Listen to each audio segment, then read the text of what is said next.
সকালে ঘুম ভাঙল আব্বুর চিল্লাচিল্লি শুনে। বাইরে আব্বু আম্মুকে বকা দিচ্ছে। তাড়াতাড়ি বাইরে আসলাম ঘর থেকে। আমাকে দেখে আব্বু বলতে লাগলো বেশি বেশি করে। এ একটা তৈরি হচ্ছে শয়তান, সারাদিন এর ওর সাথে ঘুরে বেড়াবে, রাতে ফোন নিয়ে বসে পড়বে। লেখাপড়া তো মনে হয় ভুলেই গেছে। আব্বু এসব কি আমাকে বললে? না, তোকে বলতে যাব কেন? আমার আর একটা ছেলে আছে না, তাকে বললাম। ও, তাহলে বাসার মধ্যে না চিল্লে বাইরে গেলেই তো পারতে। আচ্ছা, তুই কি আমার একটা কথাও শুনবি না? কি বলছো আব্বু? আমি তো সব কথাই শুনি। সব কথাই তো শুনিস, কিন্তু এইটা কেন শুনিস না? কোনটা? তুই ঢাকায় তোর আঙ্কেলের কাছে যা, ওখান থেকে লেখাপড়াটা শেষ কর। দেখো আব্বু, আমি ছাড়া তোমাদের কেউ তো নেই। আমি কি করে তোমাদেরকে একা করে চলে যাব বলো? ধুর বোকা ছেলে, আমাদের নিয়ে চিন্তা করিস কেন? ভুলে যাস না, তোর বাবা গণিতের শিক্ষক, যা বলে সব হিসাব করেই বলে। না, আমি তোমাদের ছাড়া থাকতে পারবো না। আগেও বলছি, এখনো বলছি। আব্বু আমার কাছে এসে জড়িয়ে ধরে কাঁদতে শুরু করে দিল আর জোর করতে লাগলো, চলেন কিছু অজানা তথ্য আপনাদেরকে দিয়ে আসি। আসলে আমার ইন্টারের রেজাল্ট অনেকটা ভালো হওয়ায় আমি সাহস করে ঢাকা বিশ্ববিদ্যালয়ের ভর্তি পরীক্ষাটা দেই আর আল্লাহর রহমতে টিকেও যাই। টিকে যাওয়ার পর থেকেই আব্বু ঢাকা তার বন্ধুর বাসায় যেতে বলে আমায়। সেখানে থেকেই লেখাপড়া করতে বলছে আমায়। অবশ্য আব্বুর বন্ধুটাও আমাকে অনেক ভালোবাসে। তিনিও তার বাসায় থেকে পড়াশোনা করতে বলছে। কিন্তু আব্বু আম্মুকে এখানে একলা করে রেখে যেতে মন চাচ্ছে না। বাকিটা গল্পেই জানতে পারবেন। কিরে, কি ভাবছিস এত? বল না, তোর বাবার ইচ্ছেটা পূরণ করবি। কি হচ্ছে সেটাই তো জানি না। বলো আব্বু, কি ইচ্ছে পূরণ করতে হবে আমায়? লেখাপড়া শেষ করে তুই অনেক বড় একটা অফিসার হবি, ভালো একটা মানুষ হবি। আমি সবার সামনে মাথা উঁচু করে বলবো, আমার ছেলে অনেক বড় অফিসার। আব্বু তুমি কাঁদছো কেন? সকাল সকাল কেঁদো না তো। আচ্ছা ঠিক আছে, নাও, তোমরা যখন এত করে বলছো আমি যাব। আমার কথা শুনে আব্বু খুব খুশি হলো, কিন্তু আমার খুব কষ্ট হচ্ছিল এটা ভেবে যে আব্বু আম্মুকে ছেড়ে চলে যাব অন্য এক অচেনা শহরে। আচ্ছা বাবা, তুই রেডি হয়ে নে, আমি তোর জন্য টিকিট করে আনছি। আমি আর কিছু না বলে পেছনে ঘুরে তাকিয়ে দেখি আম্মু দাঁড়িয়ে কান্না শুরু করে দিছে। বলেন তো এখন কেমনটা লাগে? আমি আম্মুকে জড়িয়ে ধরে বললাম, আমি যেতে চাই না আম্মু। তা বাবা, তোকে যেতেই হবে। তোর বাবার স্বপ্ন, আমার স্বপ্ন পূরণ তোকে করতেই হবে। তোকে নিয়ে আমরা দুই বুড়ো বুড়ি যে হাজার স্বপ্ন এঁকেছিলাম, সেগুলোর কি বাস্তব রূপ দিব না বল? আচ্ছা যাব, কান্না থামাও তো। সকাল থেকে কিছু খাইনি, খুব ক্ষুধা লাগছে। তাড়াতাড়ি খেতে দাও তো। আমি খেয়ে দিয়ে রুমে এসে আমার প্রয়োজনীয় কিছু জিনিস গুছিয়ে নিলাম। একটু পরে আব্বু বাসায় আসলো আর আমার হাতে টিকিট ধরিয়ে বলল, 1 ঘন্টা পরে তোর ট্রেন, তাড়াতাড়ি রেডি হয়ে নে। আমি মাথা নাড়িয়ে হ্যাঁ সূচক ভঙ্গিমায় আবার নিজের কাপড় বই সব কিছু গুছিয়ে নিয়ে অনেক কান্নাকাটি করে বিদায় নিলাম আব্বু আম্মুর কাছ থেকে। আপনারা ভাবছেন এত বড় একটা ছেলে কাঁদছে কেন? আসলে সত্যি বলতে বাবা মাকে ছাড়া তেমন বাইরে থাকা হয়নি। এই প্রথমবার বাবা মাকে ছাড়া থাকতে হবে। খুব কষ্ট হচ্ছে, করার কিছু নাই। আব্বু আম্মুর দোয়া নিয়ে স্টেশনে চলে আসলাম। নির্ধারিত সময় মতো ট্রেন আসলো। আমিও ট্রেনে উঠে নিজের সিটটা খুঁজে বসে পড়লাম। কানে হেডফোন লাগিয়ে গান শুনতে শুনতে কখন যে ঘুমিয়ে পড়ছি বুঝতেই পারি নাই। ঘুম ভাঙলো পাশের সিটে ভদ্রলোকের ডাকে। আপনি কোথায় নামবেন? কমলাপুর। তাহলে আমি ডাক না দিলে হয়তো মিস করতেন। কেন? এই যে স্টেশনে ঢুকেছেন, এটাই কমলাপুর রেল স্টেশন। ও, ধন্যবাদ আপনাকে। আমি কখন যে ঘুমিয়ে পড়ছি টেরই পাইনি। কমলাপুর স্টেশনে নেমে আঙ্কেলকে ফোন দিলাম। আঙ্কেল ফোন রিসিভ করলো। সালাম দিলাম। আঙ্কেল সালাম নিল। আঙ্কেল আমি কমলাপুর চলে আসছি। এখন কোথা থেকে কোথায় আসবো? আচ্ছা বাবা, আমি একটা কাজে ব্যস্ত আছি, না হলে আমি গিয়ে নিয়ে আসতাম। কিছু মনে করো না, আমি মেসেজ করে ঠিকানাটা লিখে দিচ্ছি, তুমি যে কোনো একটা রিক্সা নিয়ে চলে আসতে পারবে। আচ্ছা। ফোনটা কেটে দিলাম। একটু পরে ফোনে মেসেজ আসলো আঙ্কেলের নাম্বার থেকে। আমি একটা রিক্সা নিয়ে আঙ্কেলের দেওয়া ঠিকানা অনুযায়ী চলে আসলাম। আমি নাকি ছোট থাকতে আব্বুর সাথে একবার আসছিলাম, মনে পড়ছে না। রিক্সা অনেক বড় একটা বাসার সামনে দাঁড় করালো।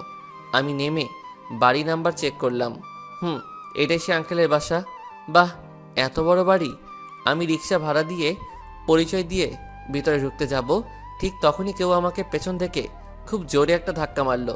আমি তাল সামলাতে না পেরে সামনে একটা মেয়ে আসছিল আমি তার উপরে পড়ে যাই। মেয়ে তো বললে ভুল হবে, একটা ছেলে জিন্স শার্ট প্যান্ট পরে আছে। আমি মেয়েটার উপর থেকে খুব তাড়াহুড়ো করে উঠতে লাগলাম, কিন্তু আবার বাধা দিল। মেয়েটার চুল আমার শার্টের বোতামে লেগে যায়। আমি চুলগুলো সরিয়ে দিলাম আর উঠে পড়লাম মেয়েটার উপর থেকে। আমি সরি বলতে যাব ঠিক তখনই, আমাকে মারলেন কেন? মেয়েটি কোনো কথা না বলে চোখ পাকিয়ে চলে গেল। বুঝলাম না কে এই মেয়েটা, চোখ পাকিয়ে চলে গেল। আবার একটু সামান্য ভুলের জন্য চড়ও মেরে গেল। ধুর, বড় লোকের সব বড় বড় ব্যাপার। যাই হোক, 2-5 না ভেবে বাসার ভিতরে প্রবেশ করলাম। দরজার বেল চাপতেই আঙ্কেল এসে দরজা খুলে দিল। আমি আঙ্কেলকে সালাম দিলাম। আরে মেঘ বাবাজি যে অনেক বড় হয়ে গেছো তো। জি আঙ্কেল, আপনাদের দোয়ায়। তোমার আব্বু কেমন আছে? জি আলহামদুলিল্লাহ, অনেক ভালো আছে। তুমি আসছো ভালো হয়েছে। বাসায় আমি আর আমার মেয়ে ছাড়া এই বাড়িতে আর তেমন কেউ থাকে না। আমিও সারাদিন অফিসে থাকি, আমার মেয়েও সারাদিন কলেজে, আর বন্ধু বান্ধবী নিয়ে থাকে। তোমার থাকতে সমস্যা হবে না তো? কি যে বলেন না, সমস্যা হবে কেন? যদিও কোনো সমস্যা হয় তাহলে নিজের বাবা মনে করে সব বলবে, শরম করবা না। ওকে? ঠিক আছে আঙ্কেল। ওকে, চলো তোমার রুমটা দেখিয়ে দেই। আঙ্কেল আমাকে আমার রুম দেখিয়ে দিয়ে অফিসে চলে গেল। আসলে আঙ্কেল আমাকে রিসিভ করার জন্যই বাসায় ছিল, আর আন্টি অনেক দিন আগেই গত হয়েছে। আর শুনলেনই তো, একটা মেয়ে আছে, তবে আমি তাকে এখনও দেখিনি। শুনেছি সেও নাকি আমার বয়সেরই, আর আমি যে কলেজে ভর্তি হয়েছি সেও নাকি সেই কলেজেই পড়ে। আচ্ছা, এত কিছু একবারে জানার দরকার নেই, আপনারা ভিডিও দেখেন, আস্তে আস্তে সব জানতে পারবেন। আমি আমার রুমটা একটু গুছিয়ে নিলাম। আসলে রুম গুছানোই ছিল আগে থেকে। আমি আমার কাপড়গুলো খালি একটু গুছিয়ে নিলাম আর কি। তারপরে দিলাম একটা ঘুম। দুপুর 2টায় ঘুম ভাঙলো আঙ্কেলের ডাকে। মেঘ ওঠো, দুপুরের খাবার খেয়ে আবার ঘুমিয়ে। জি আঙ্কেল, আপনি নিচে যান, আমি ফ্রেশ হয়ে আসতেছি। আচ্ছা। আঙ্কেল চলে গেল। আমিও উঠে পড়লাম বেড থেকে, ওয়াশরুমে গেলাম, ফ্রেশ হলাম। তারপর আমি ধীরে ধীরে হাঁটি হাঁটি করে নিচে নেমে আসলাম। নিচে এসে আমি তো পুরাই অবাক হয়ে গেলাম। আঙ্কেলের সাথে সকালের ওই মেয়েটাও টেবিলে বসে আছে। তাহলে এই মেয়েই হয়তো আঙ্কেলের মেয়ে। কি হলো মেঘ, দাঁড়িয়ে আছো কেন? বসো, তোমাদের পরিচয় করিয়ে দেই। নীলা, এ হচ্ছে আমার বন্ধুর ছেলে মেঘ। এখন থেকে আমাদের বাসায় লেখাপড়া করবে। আর মেঘ, এ হচ্ছে আমার মেয়ে নীলা। আমি মাথা তুলে একবার নীলার দিকে তাকাতেই ভয় পেয়ে গেলাম। অগ্নি দৃষ্টিতে নীলা আমার দিকে তাকিয়েছিল। আমি মাথা নিচু করে খেতে শুরু করলাম। আমি খাওয়া শেষ করে রুমে চলে আসলাম। একটু পরে আমার রুমে কারো উপস্থিতি টের পেলাম। আই ছেলে, তুই আমাদের বাসায় কেন থাকবি? জি, এখানে থেকে লেখাপড়া করার জন্য। শোন, এইটা আমার বাসা, এখানে থাকতে হলে আমার কথা মেনে থাকতে হবে। যখন যা বলবো তাই করতে হবে। ঠিক আছে। নে, এবার রেডি হয়ে নে, বাবা তোকে এই এলাকাটা ঘুরিয়ে দেখাতে নিয়ে যেতে বলল। ঠিক আছে, তুমি যাও, আমি আসতেছি। কি হলো, মারলেন কেন? তুই আমাকে কোন সাহসে তুমি করে বললি? আমরা তো সেম ইয়ারে, তাই বললাম। ভুলে যাস না, তুই আমার বাসায় আছিস, সো আমাকে আপনি করে বলবি। আচ্ছা। মনে থাকে জানো। জি থাকবে। নীলা চলে গেল। আমি বসে ভাবতে লাগলাম, এত রাগী আর অহংকারী মেয়ের বাসায় থাকবো কি করে? কথায় কথায় রাগ দেখায়। অনেক কিছু ভেবে দেখলাম, বাবার স্বপ্ন পূরণ করতে হলে সব কিছুই আমাকে মেনে নিয়ে থাকতে হবে এখানে। গরিব মানুষ, কিছু করার নাই। নীলার কথা মতো রেডি হয়ে নিচে আসলাম। এত সময় লাগে? কই, মাত্র তো আপনি বলে এলেন। মুখে মুখে তর্ক করবি না, এটা আমি পছন্দ করি না। চল এবার। আঙ্কেল কই? আব্বু অফিসে গিয়েছে, যার জন্য তোকে নিয়ে আমার যেতে হচ্ছে। আমি চুপচাপ নীলার পিছে হাঁটতে শুরু করলাম। তুই সামনে গিয়ে দাঁড়া, আমি গাড়ি নিয়ে আসতেছি। আমি কথা না বলে গেটের সামনে গিয়ে দাঁড়িয়ে পড়লাম। একটু পরে নীলা গাড়ি নিয়ে আসলো, আমাকে উঠতে বলল। আমি উঠে বসলাম গাড়িতে। গাড়ি চলছে তার আপন গতিতে। নীলা গাড়ির ভিতর থেকেই এটা এই জায়গা, ওইটা ওই জায়গা, এইভাবে দেখিয়ে দিচ্ছিল। ঠিক তখনই নীলার একটা ফোন আসলো। নীলা ফোনে কথা বলার পরে গাড়ি ঘুরে বাসার দিকে নিয়ে আসতে লাগলো। একটু পরে বাসায় চলে আসলাম। বাসায় এসে দেখি আঙ্কেল 2টা ব্যাগ হাতে নিয়ে বসে আছে। দেখে মনে হচ্ছে কোথাও যাবে। আব্বু কোথায় যাবে? এত তাড়াহুড়ো করে ডাকি নিয়ে আসলে কেন? আর বলিস না মা, আমাকে এখনই মালয়েশিয়া যেতে হবে, না হলে 15 কোটি টাকার লোকসান হবে আমার কোম্পানির। কবে আসবে? 1 মাস মতো থাকতে হতে পারে, তবে চিন্তা করিস না, আমি যত তাড়াতাড়ি সম্ভব কাজ শেষ করে চলে আসব। আর মেঘ তো এখানে নতুন, একটু খেয়াল রাখিস, ওর দিকে। আচ্ছা আব্বু। মেঘ, থাক আঙ্কেল, আমাকে কিছু বলতে হবে না। গুড বয়, ভালো থাকো তোমরা। আঙ্কেল চলে গেল। এখন নীলা আর আমি বাসায়। আল্লাহ জানে কপালে কি আছে। আমি রুমে বসে বই পড়তেছিলাম, ঠিক তখনই আগমন ঘটল নীলার। কি করছিস রে? বই পড়তেছি। এখন বই রাখ, চল তো আমার সাথে একটু মার্কেটে যাবি। ইচ্ছে ছিল না, তারপরেও চুপচাপ বইটা বন্ধ করে নীলার সাথে মার্কেট যাওয়ার জন্য বের হলাম। আচ্ছা, তোর এখানে পড়ার শখ জাগলো কেন গরিব হয়ে? জি, আমি না, আমার আব্বুর আশা পূরণ করার জন্য এখানে আসতে হলো আমার। গরিবের আবার আশা? এই, তুই গাড়ি চালাতে পারিস? জি, আমার এক বন্ধুর বাবার গাড়ি ছিল, ওইটাই একটু চালাতাম। গুড, এখন থেকে আমার গাড়ি চালাবি। আচ্ছা। হুম। নীলা আমাকে গাড়ি চালাতে দিয়ে পিছনের সিটে গিয়ে বসলো। আমি তেমনটা রাস্তা না চেনার জন্য নীলা আমাকে গাইড করতেছিল পেছন থেকেই। সামনের মার্কেটেই গাড়ি দাঁড় করা, সাইড কর। আচ্ছা এই, তুই গাড়িতেই থাক। আচ্ছা। নীলা মার্কেটের ভিতরে চলে গেল, আর আমি গাড়ির ভিতরে বসে ভাবতে লাগলাম কি দরকার ছিল আমাকে নিয়ে আসার। বড় লোকের সব বড় বড় ব্যাপার। প্রায় 2 ঘন্টা পরে নীলা বের হলো, মাত্র একটা ব্যাগ নিয়ে। নীলা কোনো কথা না বলে গাড়িতে চড়ে বসলো। কোথায় যাব? বাসায় চল। আমি গাড়ি স্টার্ট দিয়ে মিডিয়াম গতিতে গাড়ি চালিয়ে বাসায় নিয়ে আসলাম। বাসায় এসে আমি আমার রুমে চলে আসলাম। একটু রেস্ট নিয়ে ফ্রেশ হয়ে রাতের খাবার খেয়ে বই পড়তে শুরু করলাম। কালকে প্রথম কলেজে যাব ভাবতেই কেমন জানি লাগছে। ভাবা ভাবি শেষ করে একটু বই পড়ে ঘুমিয়ে পড়লাম। ফজরের ওয়াক্তে উঠে নামাজ আদায় করলাম, তারপরে নিচে নামলাম। কাজের আন্টিটা অনেক সকালেই আসে। নিচে এসে দেখি কাজের আন্টিটা নাস্তা বানাচ্ছিল। আমি ওনার কাজে হেল্প করে নিজের নাস্তাটা বানিয়ে খেয়ে নিলাম। আন্টিটা শুধু নীলার জন্য নাস্তা বানিয়ে টেবিলে রেখে দিয়ে অন্য কাজে মন দিল। আমিও আবার আমার রুমে চলে আসলাম। এসে বই খুলে একটু পড়তে লাগলাম। সকাল 9টা, আমি তখনও বই পড়ছিলাম। তখন নীলা আমার রুমে এসে বলে গেল কলেজে যাবে, তাই রেডি হওয়ার জন্য। 10 মিনিট পরে আমি রেডি হয়ে নিচে এসে বসে রইলাম। বসে থাকার কিছুক্ষণ পরে নীলাও আসলো। রেডি হতে বললাম যে তোকে, রেডি না হয়ে বসে আছিস কেন? আমি তো রেডি হয়ে নিচে এসে বসে রয়েছি। তুই এই ঢোলা শার্ট প্যান্ট পরে কলেজে যাবি? একটু স্মার্ট হতে পারিস না? স্মার্ট হতে তো অনেক টাকা লাগে, কই পাবো আমি এত টাকা? সেটাও তো, তুই তো ফকিন্নি। কিছু বলার মতো শব্দ আর মুখ থেকে বের হচ্ছিল না। কি রে, দাঁড়ায় আছিস কেন? এই নে চাবি, গাড়ি বের কর। আমি নীলার হাত থেকে চুপচাপ চাবিটা নিয়ে গাড়ি বের করলাম। নীলা উঠে বসলো পিছনের সিটে, আমিও গাড়ি স্টার্ট দিলাম। কলেজ রোড তো আমি চিনি না, একটু বলবেন? সামনে গিয়ে বামে গাড়ি ঘুরিয়ে সোজা যাবি, তাহলেই কলেজ দেখতে পারবি। ওকে। নীলার কথা মতো আমি গাড়ি চালিয়ে কলেজে নিয়ে আসলাম। বাহ, অনেক বড় কলেজ তো। আগে তো শুধু অনলাইনে পিক দেখছিলাম কলেজে, তবে পিকের চাইতেও কয়েকগুণ সুন্দর এই কলেজটা। অনেক বড় ক্যাম্পাস, ডিপার্টমেন্টগুলো আলাদা ভাগে বিভক্ত, সব মিলিয়ে ভালোই লাগছে। এই, গাড়ি গেটে দাঁড় করালি কেন?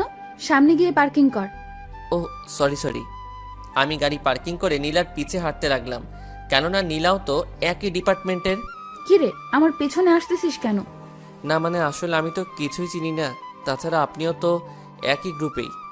তো কি তাই বলে আমার পিছে পিছে আসবি? আসলে হয়েছে, থাম। এই যে আমাদের ডিপার্টমেন্ট, যা এইখানে যা। ধন্যবাদ। আমি আমার ডিপার্টমেন্ট চলে আসলাম। কাউকে চিনি না, অনেকেই বসে গল্প করছে, কেউ ফোন টিপছে।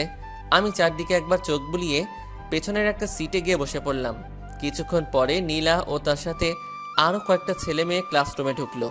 একটু পরে স্যার আসলো ক্লাস নেওয়ার জন্য। সবার নাম সিরিয়াল করার পরে স্যারের চোখ পড়ল আমার দিকে। এই ছেলে, তুমি কি নতুন? জি। নাম কি তোমার? মেঘ হোসাইন। রেজাল্ট কি ছিল ইন্টারে? জিপিএ 5। বাহ, তাহলে তো ভালোই মনে হচ্ছে। রেগুলার ক্লাস করো, আরও ভালো রেজাল্ট করতে পারবে। জি স্যার, করব। আচ্ছা বসো। ধন্যবাদ। স্যার প্রথম ক্লাস শুরু করে দিলেন। আমি চুপচাপ বসে স্যারের লেকচার শুনছিলাম। স্যার অনেক কিছু বিষয় নিয়ে আলোচনা করলো। ক্লাস শেষ করে স্যার চলে গেল। আমি বসেছিলাম নিজ সিটে। পাশে থাকা একটা ছেলেকে তার নাম জিজ্ঞেস করলাম, তোমার নাম কি? রকি, তোমার? আমার নাম মেঘ। ও।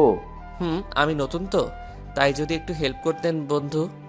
বন্ধু বলছো, আবার এইভাবে বলছো কেন? হ্যাঁ, ধন্যবাদ। আচ্ছা চলো বাইরে গিয়ে বসি। চলো। রকির সাথে বাইরে এসে বসে একটু গল্প করে ফ্রি হলাম, মানে বন্ধুত্ব করে নিলাম তার সাথে। একটু পরে নীলা আসলো আমাদের কাছে। কি রে নীলা, তুই এখানে? মেঘকে ডাকতে আসলাম। তুই মেঘকে চিনিস? মেঘ তো আমাদের বাসায় থাকে। আগে কোনোদিন তো এর ব্যাপারে কিছু বলিসনি। আগে আমিও তো জানতাম না, বলবো কি করে? ও, তোর কে হয় মেঘ? আমার আবার কে হতে যাবে? গ্রাম থেকে আসছে, আব্বুর পরিচিত, তাই আমার ড্রাইভার হিসেবে রেখে দিলাম। ও, এই মেঘ, গাড়ি নিয়ে আয়, বাসায় যাব। আচ্ছা, আপনি একটু সামনে দাঁড়ান, আমি নিয়ে আসতেছি। ঠিক আছে, তাড়াতাড়ি নিয়ে আসবি। আমি চলে আসলাম গাড়ি নিতে। নীলা আর রকি গল্প করছিল সেখানে বসে। আমি গাড়ি নিয়ে আসতেই নীলা গাড়িতে উঠে বসলো। আমি গাড়ি স্টার্ট করলাম। আই শোন, জি বলেন। কলেজে বেশি ভাব মারবি না। আমি আবার কই ভাব মারলাম? তুই রকির সাথে বন্ধুত্ব করলি, জানিস রকি কত ধনী? তুই কি ওর বন্ধু হওয়ার যোগ্যতা রাখিস? বন্ধুত্ব করতে যোগ্যতা লাগে না, লাগে ভালো একটা মন। আবার মুখে মুখে তর্ক করছিস? তোকে না বারণ করেছি মুখে মুখে তর্ক করবি না? সরি। চুপচাপ গাড়ি চালা, গরিব গরিবের মতো থাকবি।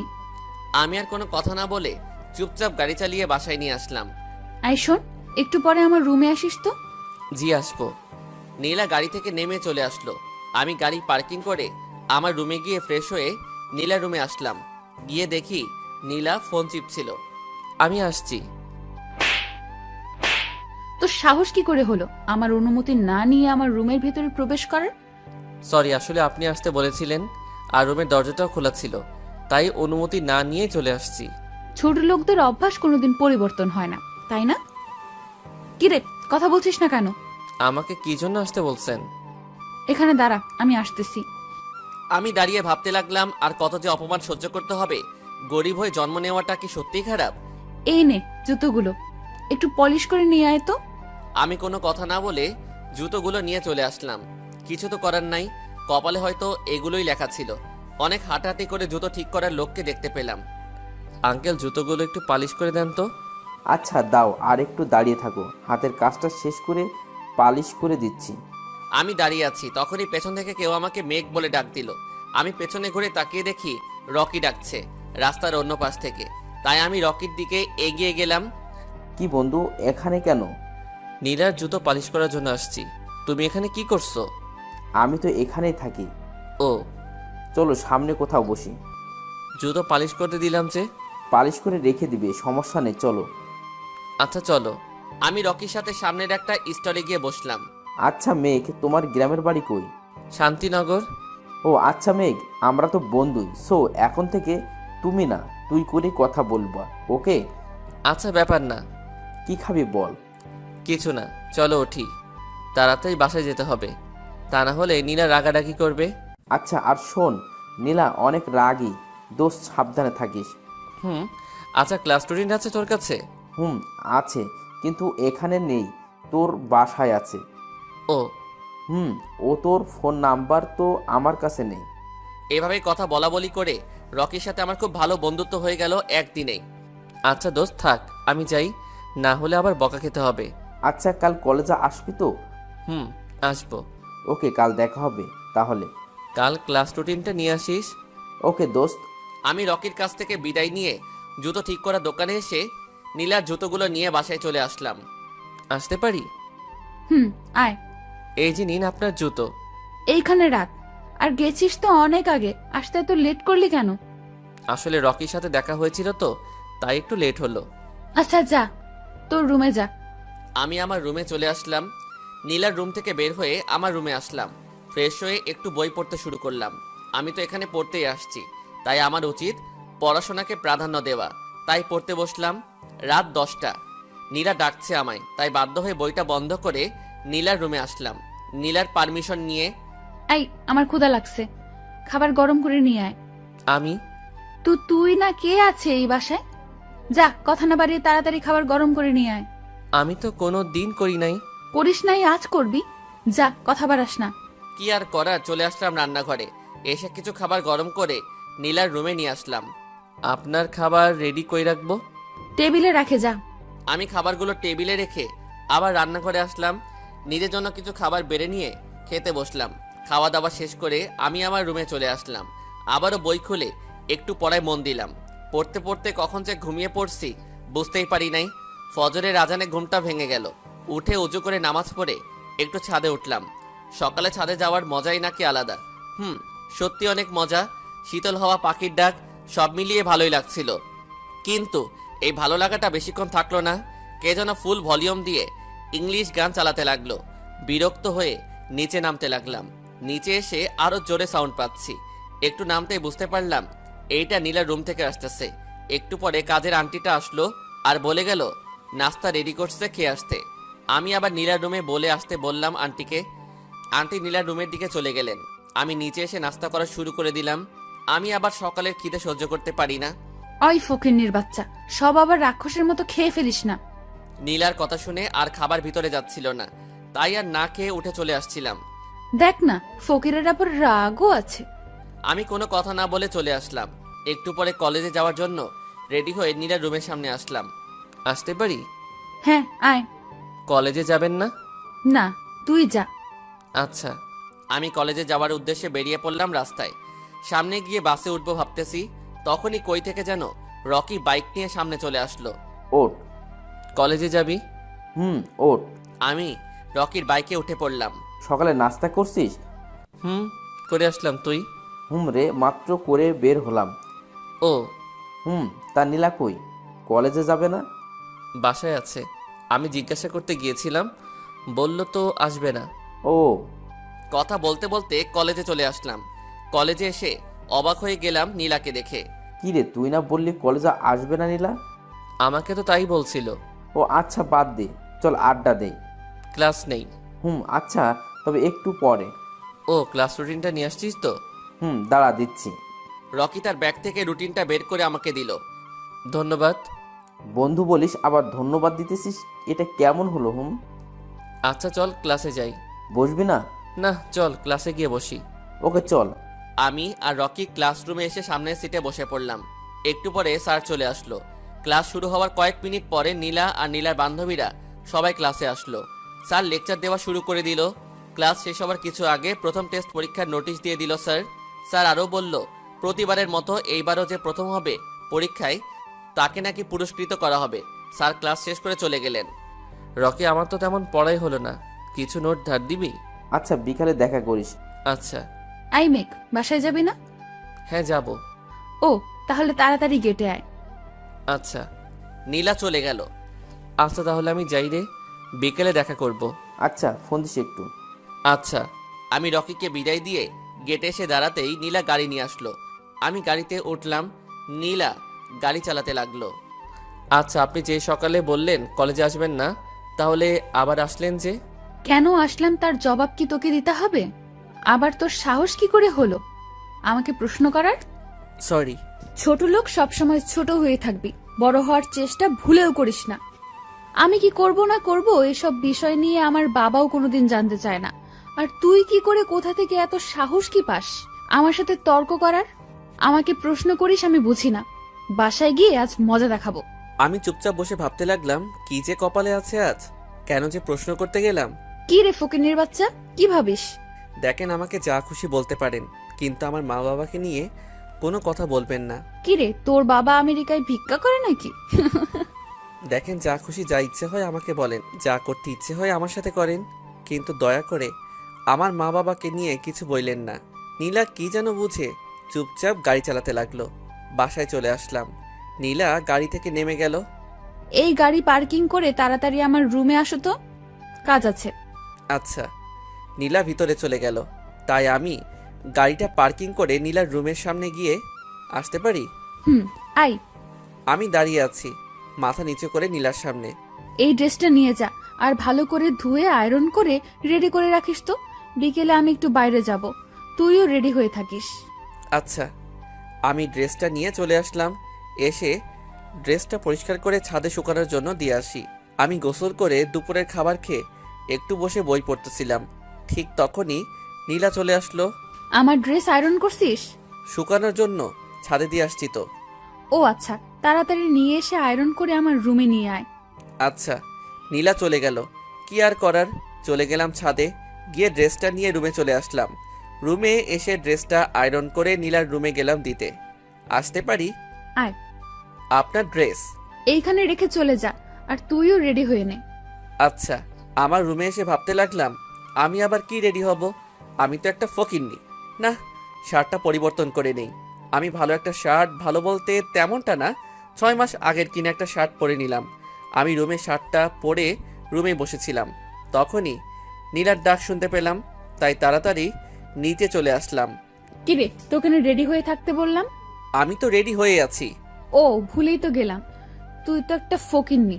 যা, গাড়িটা বের কর। মাথা নিচু করে গাড়িটা বের করতে আসলাম। গাড়িটা বের করে গেটে দাঁড়ায় আছি। নীলা এসে পেছনের সিটে বসে পড়ল। কোথায় যাব? সিটি পার্কে যা। আচ্ছা। গাড়ি চালাতে লাগলাম আর ভাবতে লাগলাম, ব্যাপার কি, আজ আমাকে রেডি করে পার্কে নিয়ে যাচ্ছে। ব্যাপার কি? যা ইচ্ছে তাই করুক। আমি ভাবছি, কেন, বড় লোকের সব বড় বড় ব্যাপার। সিটি পার্কে চলে আসলাম। এই সামনে দাঁড় করা গাড়িটা। আমি গাড়ি দাঁড় করাইলাম। নীলা গাড়ি থেকে নেমে গেল। আই শোন, তুই গাড়ির কাছেই থাক, আমি ভেতরে যাচ্ছি। এসে যেন আবার তোকে এখানেই দেখতে পাই। যদি এখানে দেখতে না পাই তাহলে কিন্তু তোর খবর আছে। আচ্ছা, আমি গাড়িতেই থাকবো। নীলা চলে গেল। আমি গাড়িতে বসে আছি। 10 মিনিট, 20 মিনিট, 40 মিনিট, এভাবে প্রায় 1 ঘন্টা পার হয়ে গেল। নীলার আসার কোনো চিহ্ন গন্ধ পাচ্ছি না। আমি গাড়ি থেকে বের হলাম, চারদিকে একটু চোখ বুলাইতে লাগলাম, কিন্তু কাউকেই দেখছি না। আমি গাড়ির সামনেই একটু হাঁটতে লাগলাম। হেঁটে হেঁটে একটু দূরেই চলে আসলাম। হঠাৎ করে কে যেন হেল্প হেল্প বলে চিল্লাতে লাগলো। আমি শব্দটা অনুসরণ করে এগিয়ে যেতে লাগলাম। একটু এগোতেই আবার হেল্প হেল্প বলে চিল্লাতে লাগলো। চিল্লানির আওয়াজটা ঠিক নীলার কণ্ঠের মতো লাগছিল, তাই আর দেরি না করে দৌড়ে এগিয়ে যেতে লাগলাম। দৌড়াতে দৌড়াতে পার্কের শেষ প্রান্তে একটা নির্জন জায়গায় চলে আসলাম। আর কোনো শব্দ পাচ্ছি না, তাই ভাবতে লাগলাম কোন দিক থেকে শব্দটা আসতেছিল, আর এখন আমি কোন দিকে খুঁজবো। এই দিকটা তো বেশি নির্জন, এদিকে তো কেউ আসে না মনে হয় এই দিক থেকে আওয়াজটা আসতেছিল। আবার সামনের দিকে দৌড়ে যেতেই, চোখ দুটো সামনে যেতেই আমি ঠাই হয়ে দাঁড়িয়ে পড়লাম। দাঁড়াবো না কেন? 3টা ছেলে নীলাকে নিয়ে জবরদস্তি করতেছিল। একজন নীলার মুখ চেপে ধরে আছে, আর একজন হাত পাগুলো বাঁধতেছিল। কি করব? আমি তো একা, ওরা 3জন। কি করব কিছুই বুঝতেছি না। কাউকে দেখতেও পাচ্ছি না যে কাউকে ডাক দিব। না, আর ভাবা যাবে না। আঙ্কেল যাওয়ার আগে তো আমাকে বলে গিয়েছে নীলাকে যেন দেখে রাখি। আমার জীবনের বিনিময় হলেও নীলাকে ঠিক রাখতে হবে। তাই পাশ থেকে একটা লাঠি নিয়ে তাদের সামনে যেতেই তারা নীলাকে ছেড়ে দিল, আর নীলা ছাড়া পেতেই আমার পিছে এসে দাঁড়ালো। তাদের 3জনের মধ্যে একটা ছেলে বলতে লাগলো, কিরে, এই মালটাই তোর নতুন বয়ফ্রেন্ড নাকি, যার জন্য আমাকে আদর দিচ্ছিস না? মুখ সামলে কথা বল। আসলে আমি জানতাম না তুই এতটা খারাপ। তোকে ভালো ভেবে তোকে অনেক ভালোবেসে ফেলেছিলাম, আর তুই আমাকে ভোগের পণ্য হিসেবে ব্যবহার করতে চেয়েছিলি। ছি ছি, ভাবতেও ঘৃণা লাগে। তোর মতো নরপশুকে আমি ভালোবাসি। কে রে তুই? নীলার সামনে থেকে সরে যা, না হলে তোকে মেরে এখানে মাটি চাপা দিয়ে দেবো। আমার দেহে প্রাণ থাকাকালীন তোরা কেউ নীলার গায়ে হাত দিতে পারবি না। তাই নাকি? এই ধর তো শালারে। তারা 3জন খুব রেগে আমার দিকে আসতে লাগলো। আমিও তাদের কাছে গেলাম। হয়ে গেল এক ঢিসুম ঢিসুম। আমার হাতে লাঠি আর তাদের একজনের হাতে ছুরি ছিল। আমি লাঠিটা দিয়ে সবাইকে মারতেছিলাম। ঠিক তখনই পিছন থেকে তাদের মধ্যে একজন হাতে থাকা ছুরিটা আমার দিকে ছুঁড়ে মারল। ভাগ্যক্রমে আমিও পিছনে ঘুরি আর দেখতে পাই ছুরিটা আমার দিকে আসছে। আমি সাহস করে এক হাত সামনে দিয়ে ছুরিটা ধরে নিলাম। ছুরিটা ধরায় আমার বাম হাতটা অনেকটা কেটে গিয়েছে। ছেলেগুলো আমার সাথে যখন আর পেরে উঠতে পারলো না, তখন তারা চলে গেল। আমি লাঠি আর ছুরিটা ফেলে দিয়ে নীলার সামনে গেলাম। চলেন বাসায় যাই। তোমার হাত তো অনেকটা কেটে গেছে, দাও বেঁধে দেই। আপনি আমার হাত ধরেছেন কেন? ফকিরের রক্ত লেগে যাবে তো আপনার হাতে। নীলা আর কিছু বলতে পারল না, শুধু এক দৃষ্টিতে আমার দিকে তাকিয়েছিল। আমার হাতটাও অনেক যন্ত্রণা করছিল, তাই আমি নীলার সামনে থেকে গাড়ির দিকে আসতে লাগলাম। তখনই পেছন থেকে কে যেন ডাক দিল। এই, তুমি মেঘনা? কিন্তু আপনি কে? আপনাকে ঠিক চিনলাম না তো। আমি তোমার সাথেই পড়ি, সেম ইয়ার। আমি রিয়া। এই, তোমার হাত থেকে এত রক্ত ঝরছে কেন? সামান্য একটু কেটে গিয়েছে তো, তাই আর কি। কই দেখি দেখি, এত বড় হাত কাটলো কি করে? আর তোমার সারা শরীরে এত দাগ কেন? সামনের ঝোপে পা পিছলে পড়ে গিয়েছে তো তাই। রিয়া তার ব্যাগ থেকে একটা টিস্যু বের করে রক্তগুলো মুছে দিল। আমার ইচ্ছাতেই জোর করে তার নতুন ওড়না ছিঁড়ে আমার হাতটা বেঁধে দিল। এটা কি করলেন? আমার জন্য আপনি আপনার দামি ওড়নাটা ছিঁড়ে ফেললেন কেন? আমার কাছে অন্য চাইতে বন্ধুত্বটা অনেক দামি, বুঝলে? বুঝলাম, কিন্তু আমরা তো বন্ধু না। কে বলছে? আমরা এখন থেকেই বন্ধু। ওকে। মেঘ, তোমার ফোন নাম্বারটা দাও তো। মেঘের ফোন নাম্বার নিয়ে তুই কি করবি? আরে নীলা, তুই এখানে কখন আসলি? অনেক আগেই আসছি। আই মেঘ, চলো। আমার খুব খারাপ লাগছে, বাসায় চলো। আরে নীলা, তুই মেঘকে চিনিস? চিনবো না কেন, ও তো আমার বাসায় থাকে। ও, তাহলে তো ভালোই হলো। কি ভালো হলো? কথা কানে যায় না, বললাম না বাসায় যাব। জি চলেন। আমি আর নীলা সেখান থেকে চলে আসলাম। রিয়া কিছু বলতে চাইলো, কিন্তু আমি ইশারায় না করে দিলাম, মানে কথা বলতে বারণ করলাম। আমি গাড়িতে উঠতে যাব, তখনই ওইদিকে গিয়ে বস। কেন? কেন আবার? তোর হাত কেটে গিয়েছে, চালাতে পারবি না গাড়ি। না, আমি চালাতে পারবো। আর তাছাড়া গরিবদের এর চাইতেও অনেক বেশি কষ্ট সহ্য করতে হয়। এত বেশি কথা বলিস কেন? তোকে ওই পাশে বসতে বলছি, চুপ করে বসে পড় ওই পাশে। আমি আর কথা না বলে চুপচাপ গাড়িতে উঠে বসে পড়লাম। নীলা গাড়ি চালাচ্ছে, আমি পাশে বসে আছি। তুই রিয়াকে কবে থেকে চিনিস? আজকে এই প্রথম কথা হলো আমাদের। বাহ, ভালো তো। একটা অচেনা মেয়ে তোর হাত বেঁধে দিতে পারলো, আর আমি পারলাম না। আমি আর কিছু বললাম না, চুপ করে বসে আছি। আমি সামনের দিকে তাকাতেই দেখলাম গাড়ি বাসার দিকে না, অন্য কোথাও নিয়ে যাচ্ছে। আপনি মনে হয় রাস্তা ভুল করছেন। না, আমি সঠিক রাস্তায় যাচ্ছি। এই রাস্তা দিয়ে তো বাসায় যাওয়া যাবে না। জানি। কই যাচ্ছেন তাহলে এইদিকে? হসপিটালে। আপনি কি কোথাও ব্যথা পেয়েছেন? না, আমি আমার জন্য না, তোর জন্য যাচ্ছি। ধন্যবাদ, যাওয়া লাগবে না, আমি এমনি থেকে ঠিক হয়ে যাব। গাড়ি বাসার দিকে ঘোরান। আমি তর্ক করা পছন্দ করি না। আমার ইচ্ছা না থাকা সত্ত্বেও চুপচাপ নীলার সাথে ডাক্তার আঙ্কেলের কাছে গেলাম। আরে ভাই, কি আর বলবো, সেই লেভেলের একটা সুন্দর নার্স আমার হাতটা ধরে আমার কাটা জায়গায় রক্তগুলান স্যাভলন দিয়ে পরিষ্কার করে ড্রেসিং করে দিল। তারপর সেই পালা, যেইটা আমি ছোট থেকে ভয় পাই, সেটা আর কিছু না পাঠক বন্ধুরা, সেটা হলো ইনজেকশন। আহা, সে কি করুণ অবস্থা! কি হচ্ছে কি এসব মেঘ? চুপ করে বসো, এত নড়ানড়ি করো কেন? আমার অনেক ভয় করে ইনজেকশন নিতে। কিছু হবে, ডাক্তার আঙ্কেল ইনজেকশন দেন ওকে, আমি বাকি সব দেখছি। ডাক্তার আঙ্কেল আমার বাম হাতের ডাবনায় দিল একটা। ও মাগো! এই, চোখ খুল, হয়ে গিয়েছে। কি? ইনজেকশন দেওয়া হয়ে গেল। হুম। তারপরে নীলা আমাকে নিয়ে আবার গাড়িতে বসলো। কি রে, গাধার মতো এত চিল্লাচিল্লি করছিলি কেন? আমি অনেক ভয় পাই। একটা কথা ছিল, বলবো? বল। আপনি আমাকে কখনো তুই আবার তুমি করে বলেন কেন? তোকে কি এখন তার কৈফিয়ত দিতে হবে নাকি? নীলা আর কোনো কথা না বলে রাগী চেহারা নিয়ে গাড়ি চালাতে লাগলো। আমিও নীলার চেহারা দেখে অনেকটা ভয় পেলাম, কখন কি করে বসবে আবার, তাই আর কথা বললাম না। মেয়েদের মন বোঝা অসম্ভব। যারা মেয়েদের মন বুঝতে পারছেন তাদের জন্য আমার বাংলায় স্যালুট ভাই। বাসার সামনে গাড়ি থামিয়ে নীলা ভিতরে চলে গেল। করার কিছু নাই, এই হাত নিয়ে গাড়িটা পার্কিং করে আমিও রুমে চলে আসলাম। রুমে এসে ফ্রেশ হয়ে বসে ভাবতেছি, ছেলেটা মনে হয় নীলার বয়ফ্রেন্ড ছিল। তা না হলে নীলা আমাকে গাড়িতে বসে থাকতে বলে ওই দিকে যেত না। সময় মতো যদি না যাইতাম তাহলে আজ কি যে হতো। মেঘ, জি, আপনি আমার রুমে কখন আসলেন? তোকে বলতে হবে নাকি?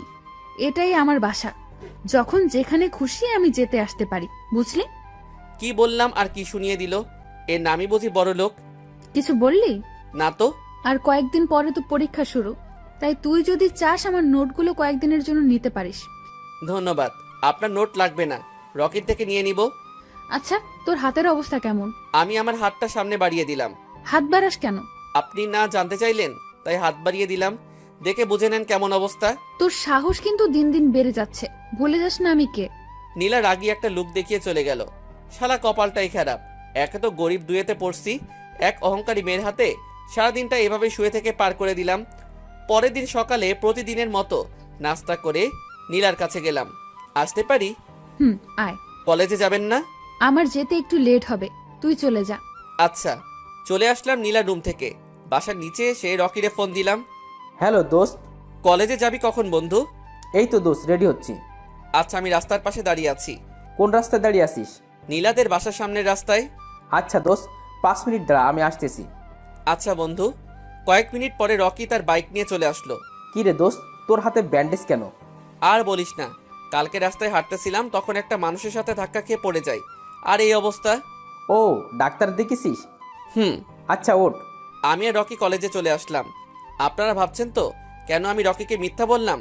রকিকে সত্যিটা যদি বলে দিতাম তাহলে তো নীলা ছোট হয়ে যেত। আমি তা হতে দিব না, তাই একটু মিথ্যা বললাম। আপনারা কেউ সত্যিটা বলে দিয়েন না যেন। আর খাদিজার এডিটিংয়ের গল্পগুলো আপনাদের কেমন লাগে তা কমেন্ট করে জানাতে ভুলবেন না। আমি আর রকি বসে আড্ডা দিতেছি, তখন রিয়া আসলো। রিয়াও আমাদের সাথে বসে আড্ডা দিতেছিল। হঠাৎ করে রকির ফোন বেজে উঠল।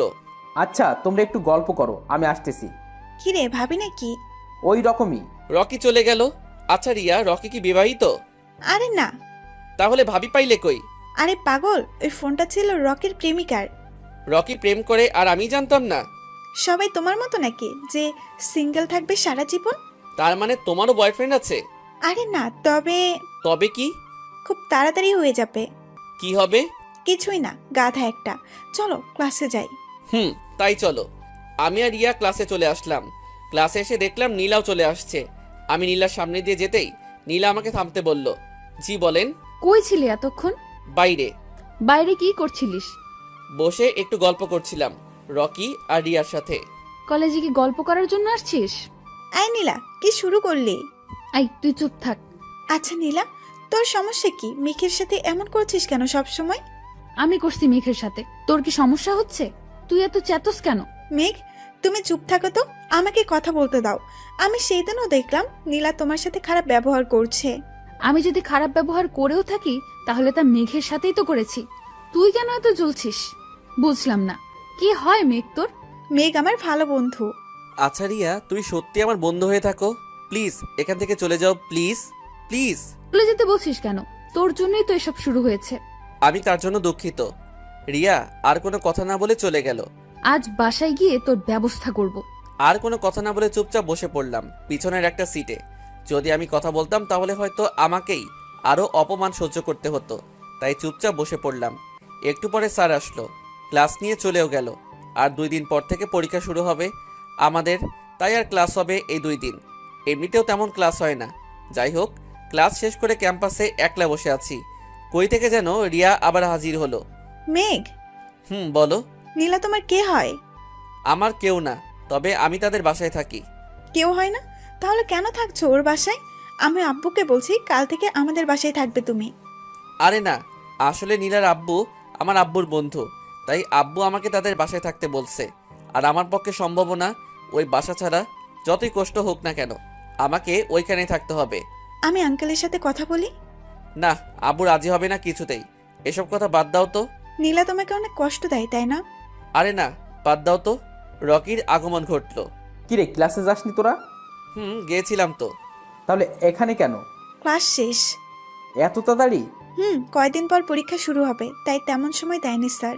বসবি না বাসায় যাবি? চল বাসায় যাই, অনেক ক্লান্ত লাগছে। তা তো লাগবেই। গার্লফ্রেন্ডের সাথে ছিলিস এতক্ষণ, কত যে ঝড় গেছে তোর উপর দিয়ে। মজা নিচ্ছিস? তুই দিলে আমি নিব না, তা কি হয়? এই তোরা আবার কি শুরু করলি? কি দোস্ত, তোর মন খারাপ কেন? আর বলিস না রকি, নীলা যা শুরু করেছে মেঘের সাথে। আসলে এই নীলাটা একটু বেশি বেশি করে ফেলে তোর সাথে। রকি চল বাসায় যাই। আর একটু বসো। না, পরীক্ষার দিন আবার দেখা হবে ইনশাল্লাহ। আচ্ছা তাহলে আমিও বাসায় যাই রে। আচ্ছা ভাই। আমি রকির সাথে বাসায় চলে আসলাম। বাসায় ঢুকেই নীলার গাড়ি দেখতে পেলাম। তার মানে নীলা চলে আসছে কলেজ থেকে। আজ যে কপালে কি আছে আল্লাহ ছাড়া আর কেউ হয়তো জানে না। আমি চুপচাপ বাসায় ঢুকতেছিলাম। আই মেঘ, জি বলেন। এদিকে আয়। কপাল খারাপ, আস্তে আস্তে নীলার সামনে গিয়ে মাথা নিচু করে দাঁড়িয়ে আছি। তা মেঘ সাহেব, আপনাকে বলছিলাম না কলেজে কারোর সাথে মিশবেন না? কি হলো, কথা বলছেন না কেন আপনি? ওই ফকিনের বাচ্চা, মুখে কি লাগিয়েছিস? কথা বলছিস না কেন? আপনাকে এর আগেও বলছিলাম যা ইচ্ছে হয় আমাকে বলবেন, তবুও আমার আব্বুকে না। কোনো দোষ করে থাকলে আমি করছি, আমার আব্বু তো কোনো দোষ করেনি, তাহলে তাকে কেন বকা দিলেন? ওরে বাবা, ফকিরের মুখে কথা ফুটছে এবার। তাহলে তোকে বারবার বারণ করছি না কারোর সাথে মিশবি না? আমি মিশলে আপনার সমস্যা কি? আমি তোকে উত্তর দিতে বাধ্য নই। আমি আর কথা না বাড়িয়ে চুপচাপ চলে আসলাম। আমি ওইখানে যদি থাকতাম তাহলে হয়তো আরও কথা শোনাতো, তাই চুপচাপ চলে আসলাম। কথা বললেই কথা বাড়বে। আমি রুমে এসে ফ্রেশ হয়ে নিচে খেতে আসলাম। চুপচাপ খাওয়া শুরু করে দিলাম। একটু পরে নীলাও আসলো খেতে, তাই আমি খাওয়া শেষ করে উঠতে যাব, ঠিক তখনই আই, একটু আমার রুমে আসিস তো বিকেল 4টার দিকে। আচ্ছা। আমি চলে আসলাম। আমার রুমে এসে বই খুলে পড়তে শুরু করলাম। কয়দিন পর থেকে পরীক্ষা, একটু বেশি করে পড়তে হবে এখন। একটু পরে আমার ফোনটা বেজে উঠলো। ফোনের স্ক্রিনে তাকিয়ে দেখলাম অচেনা নাম্বার, তাই ফোনটা রিসিভ করে সালাম দিলাম। ওই পাশ থেকে একটা মেয়ে সালাম গ্রহণ করলো। আপনাকে তো ঠিক চিনলাম না। আরে মেঘ, আমি রিয়া। ও রিয়া, তুমি আমার নাম্বার কই পেলে? রকির কাছ থেকে নিয়েছি। রকি দিয়েছে আমার নাম্বার? কেন, দিতে বারণ করেছিলে বুঝি? আরে না, বারণ করব কেন? তাহলে এমন ভাবে বললে কেন? একটু কথা বলতেই নীলার ডাক কানে আসলো। আচ্ছা রিয়া, বাই। নীলা ডাকছে, পরে কথা বলবো। আয় নীলা, আর নীলা। কল কেটে দিয়ে নীলার রুমে আসলাম। আসতে পারি? আয়। তোকে কতক্ষণ থেকে ডাকছি, আর তোর কানে কেবল ডাক ঢুকলো? আসলে আসলে কি? না, কিছু না। খুব বার বেড়ে যাচ্ছিস তাই না? আয় যা, রেডি হয়ে গাড়ি বের কর। কোথায় যাবেন? তোকে কি এখন বলতে হবে আমায় যে কোথায় যাব? সরি। তোকে এত অপমান করি, তারপরও তোর একটু শিক্ষা হয় না। আসলে ছোট লোকেরা বুঝি এমনই হয়। আমি কথা না বাড়িয়ে চলে আসলাম ওইখান থেকে, মানে নীলার কাছ থেকে। আর কি, কথা বললেই বেশি হতো, তাই চুপচাপ চলে আসলাম। গরিব হয়ে জন্ম নিয়েছি, তাই আজ কথায় কথায় অপমান সহ্য করতে হয়। গাড়ি বের করে গেটে দাঁড়িয়ে আছি। একটু পরে নীলা আসলো।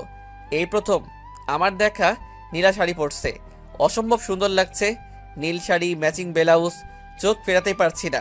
কি রে ছোট লোক, এমন ভাবে তাকিয়ে কি দেখছিস? আরে ধরা পড়ে গেলাম তো। কই, কিছু না তো। ছোট লোকের মতো এভাবে তাকিয়ে না থেকে গাড়িতে ওঠ। আমি গাড়িতে উঠে গাড়ি স্টার্ট করলাম। নীলা পিছনে বসলো। কই যাবেন? সামনে গিয়ে বামে ঘুরিয়ে সোজা চালা। আচ্ছা। 46 মিনিট গাড়ি চলার পরে। এই, ওই বাসাটার সামনে গাড়ি দাঁড় করাবি। আচ্ছা। আমি গাড়ি দাঁড় করালাম যথাস্থানে। তুই গাড়ি পার্কিং করে ভিতরে আয়, আমি যাচ্ছি। আচ্ছা।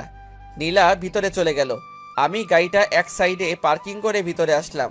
বাড়ির ভিতরটা অনেক সুন্দর করে সাজানো দেখে মনে হচ্ছে কারো জন্মদিনের অনুষ্ঠান হবে। অনেক মানুষের ভিড়ে নীলাকে কোথাও দেখতে পাচ্ছি না তো। কই খুঁজবো এখন? পড়লাম এক বিপাকে। অনেক খোঁজার পরে দেখা মিলল নীলপরীর।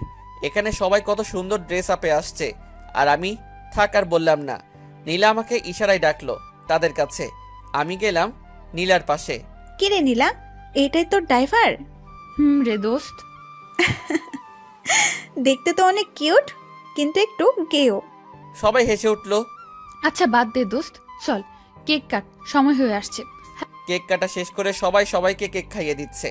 আমাকেও একটা লোক এক টুকরো কেক দিয়ে গেল। নীলা সবাইকে উদ্দেশ্য করে বলল, হ্যালো গাইস, সবাই এদিকে আসেন। আজ আমার একমাত্র বান্ধবী রূপার জন্মদিন উপলক্ষে সবাইকে গান গেয়ে শোনাবে মিস্টার মেক। সবাই হাততালি দিতে শুরু করলো। আমি তো শুনেই পুরা থ হয়ে গেলাম। আমি নীলার কাছে গেলাম। এইটা কি হলো? কি আবার হবে, যা সবাইকে গান গেয়ে শোনা। আমি তো গান পারি না। সেটা তুই পারিস আর না পারিস, স্টেজে গিয়ে সরি বল সবাইকে, যা। আমাকে অপমান করার জন্য অনেক সুন্দর করে বুদ্ধি করেছে সবাই মিলে। কি আর করার, আমি স্টেজে উঠলাম। সবাই আমাকে দেখে হাসাহাসি শুরু করে দিল। এটাই স্বাভাবিক। আমি যে ড্রেসে আছি সবার হাসাটাই স্বাভাবিক। আমি মাইক্রোফোনটা হাতে নিয়ে ভাবতে লাগলাম কি গান গাইবো। অবশেষে মনে পড়লো ইমরানের একটি গান। তা আমিও শুরু করে দিলাম চোখ বন্ধ করে। গান গাওয়া শুরু করলাম।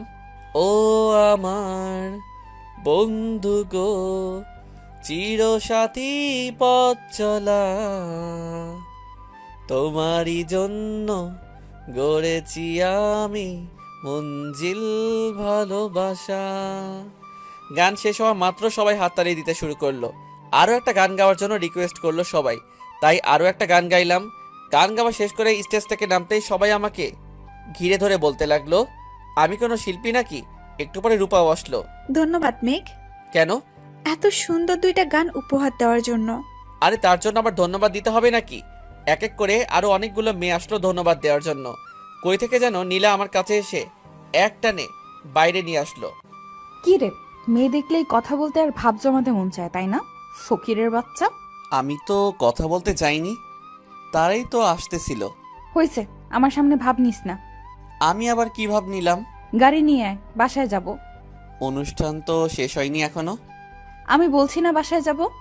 আচ্ছা, নিয়ে আসতেছি। মেয়েদের মন বোঝা সত্যি অনেক কঠিন। গিরগিটির মতো রং বদলায়। গাড়ি নিয়ে চলে আসলাম নীলার কাছে।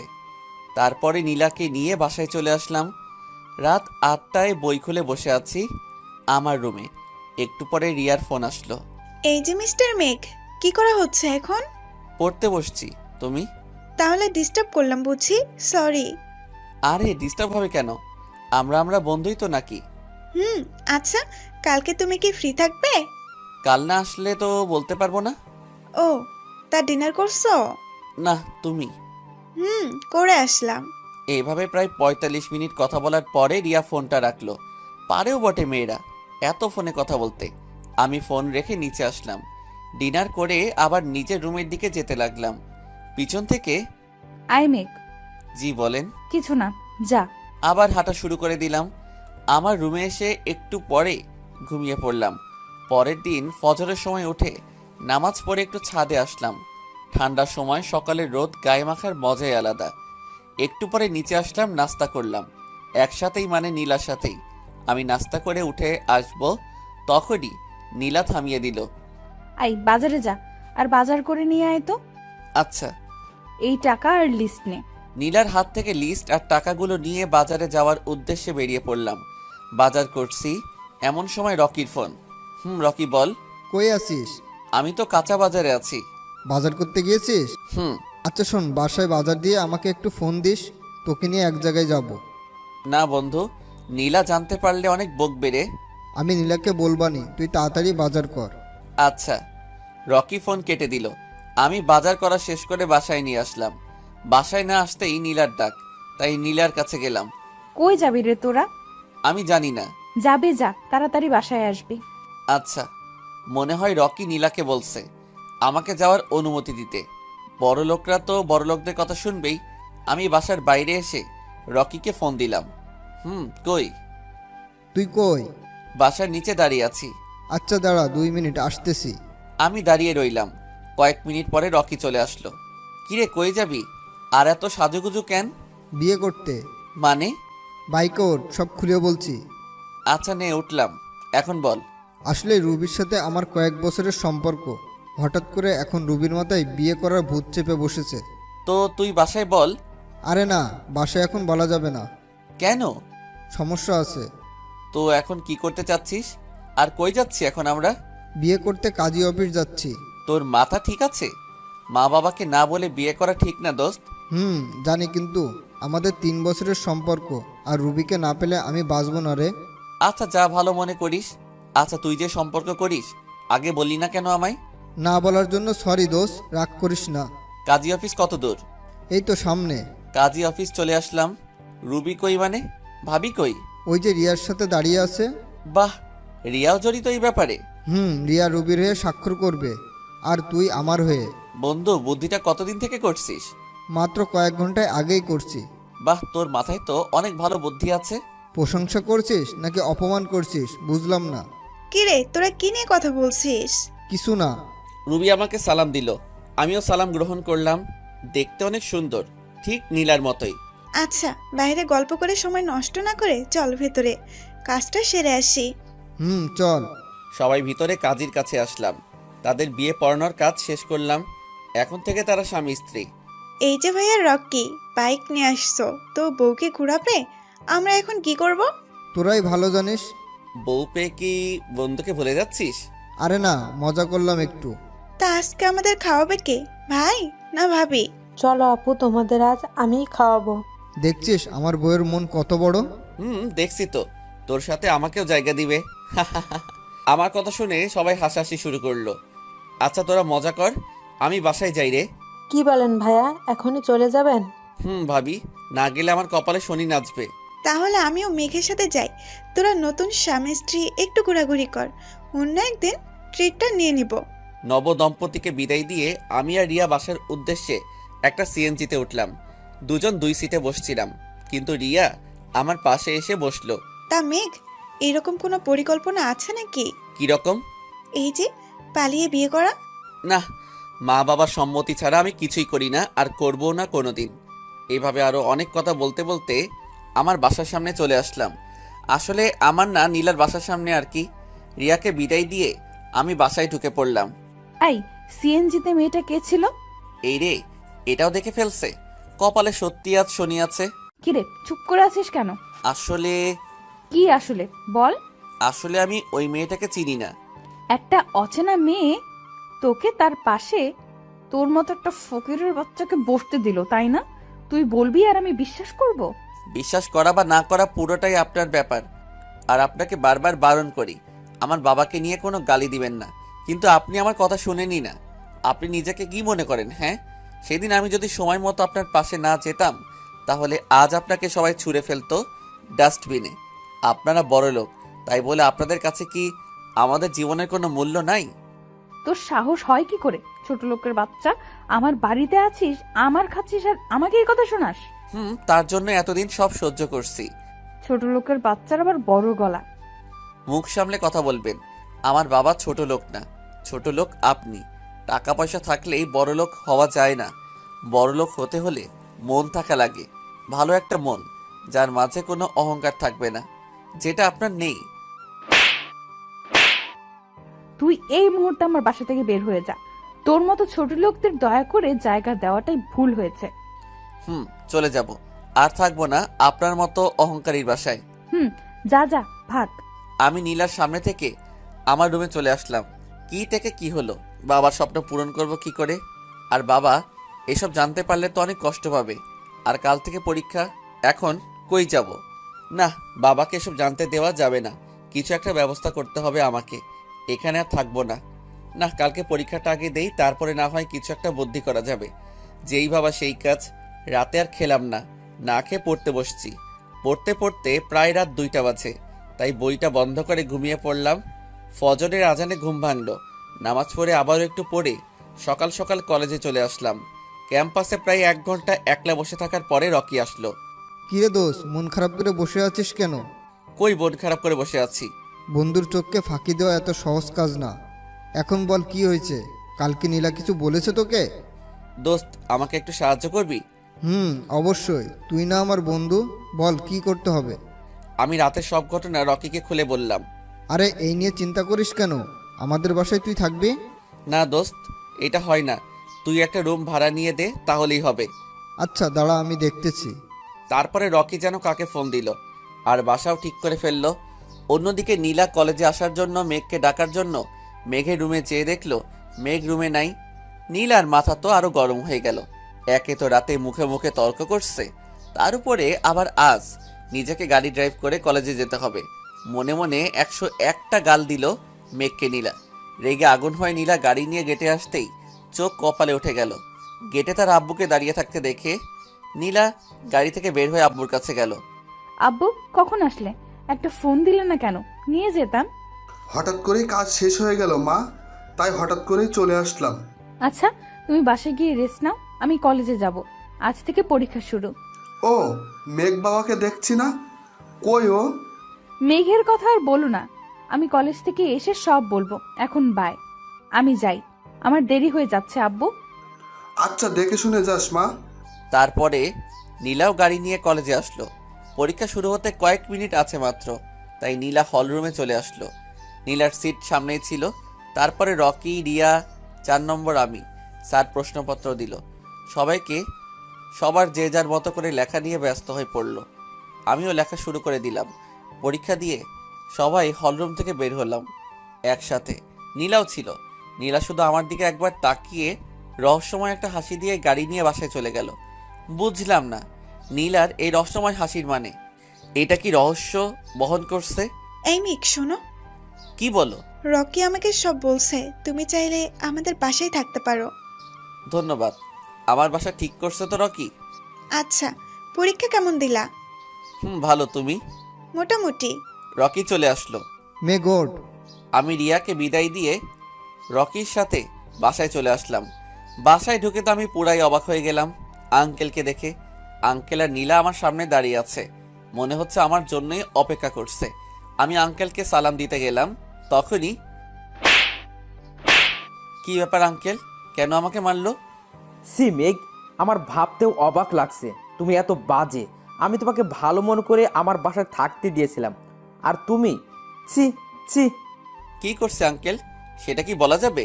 আঙ্কেল নীলার ফোনটা আমাকে দিয়ে বলল, দেখ কি করছিস তুই, আমি সব রেকর্ড করছি। আমি ভিডিও দেখে পুরোই অবাক হয়ে গেলাম। আমি জীবনে সিগারেটও খাইনি, অথচ এখানে দেখাচ্ছে আমি নেশা করছি, তাও আবার আমার সাথে 2টা মেয়েও আছে। আমি কয়েক মিনিটের জন্য নিজেই নিজের চোখকে বিশ্বাস করাতে পারছি না। তারপরে বুঝতে পারলাম এটা তো ডিজিটাল যুগ, সব কিছুই তৈরি করা যায়। তারপরে আমি নীলার দিকে তাকালাম। নীলা আমার দিকে তাকিয়ে মিটি মিটি হাসছে। বুঝতে আর বাকি রইল না, আঙ্কেলের কাছে আমাকে ছোট করার জন্য এসব বানাইছে নীলা। আমি কোনো প্রতিবাদ না করে মাথা নিচু করে আমার রুমে গিয়ে আমার জিনিসপত্র গুছিয়ে রকিকে ফোন দিয়ে আসতে বললাম।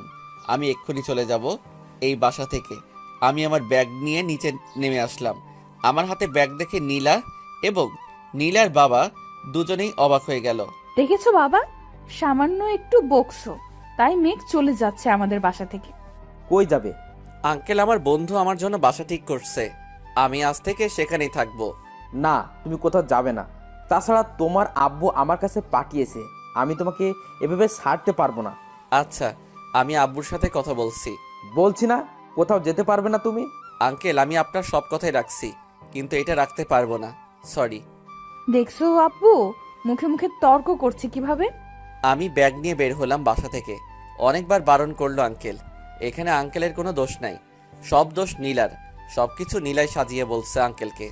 যাই হোক, আঙ্কেলের আর কোনো কথা না শুনে বের হয়ে আসলাম। রাস্তায় এসে দেখি রকি বাইক নিয়ে দাঁড়িয়ে আছে। আমি রকির বাইকে উঠে বসলাম।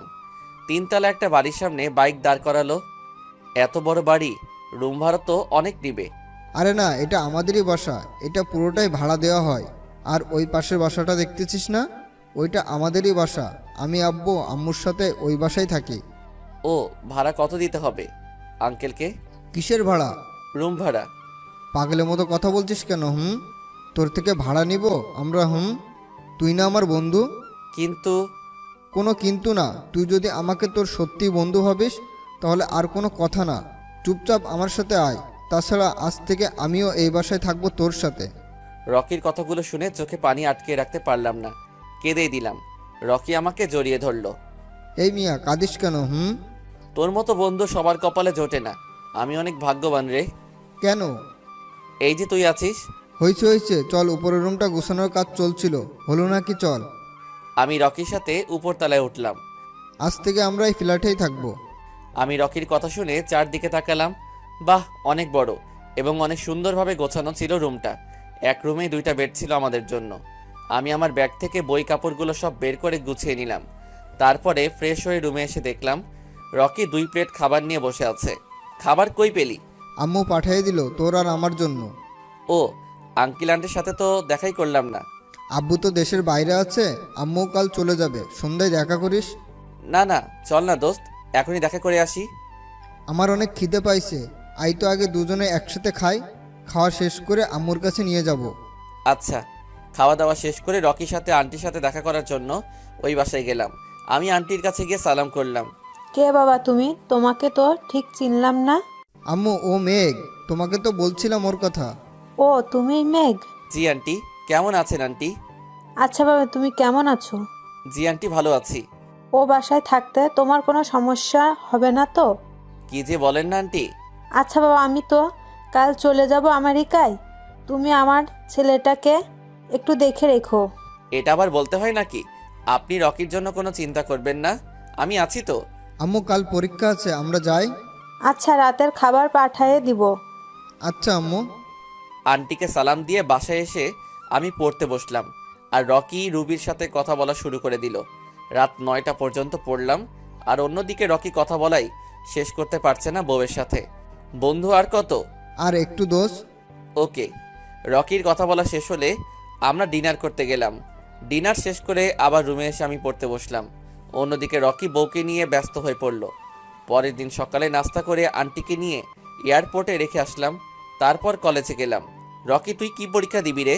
সারা রাত তো কথাই বলে গেলি, একটু পড়লি না? তুই তো পড়ছিস নাকি?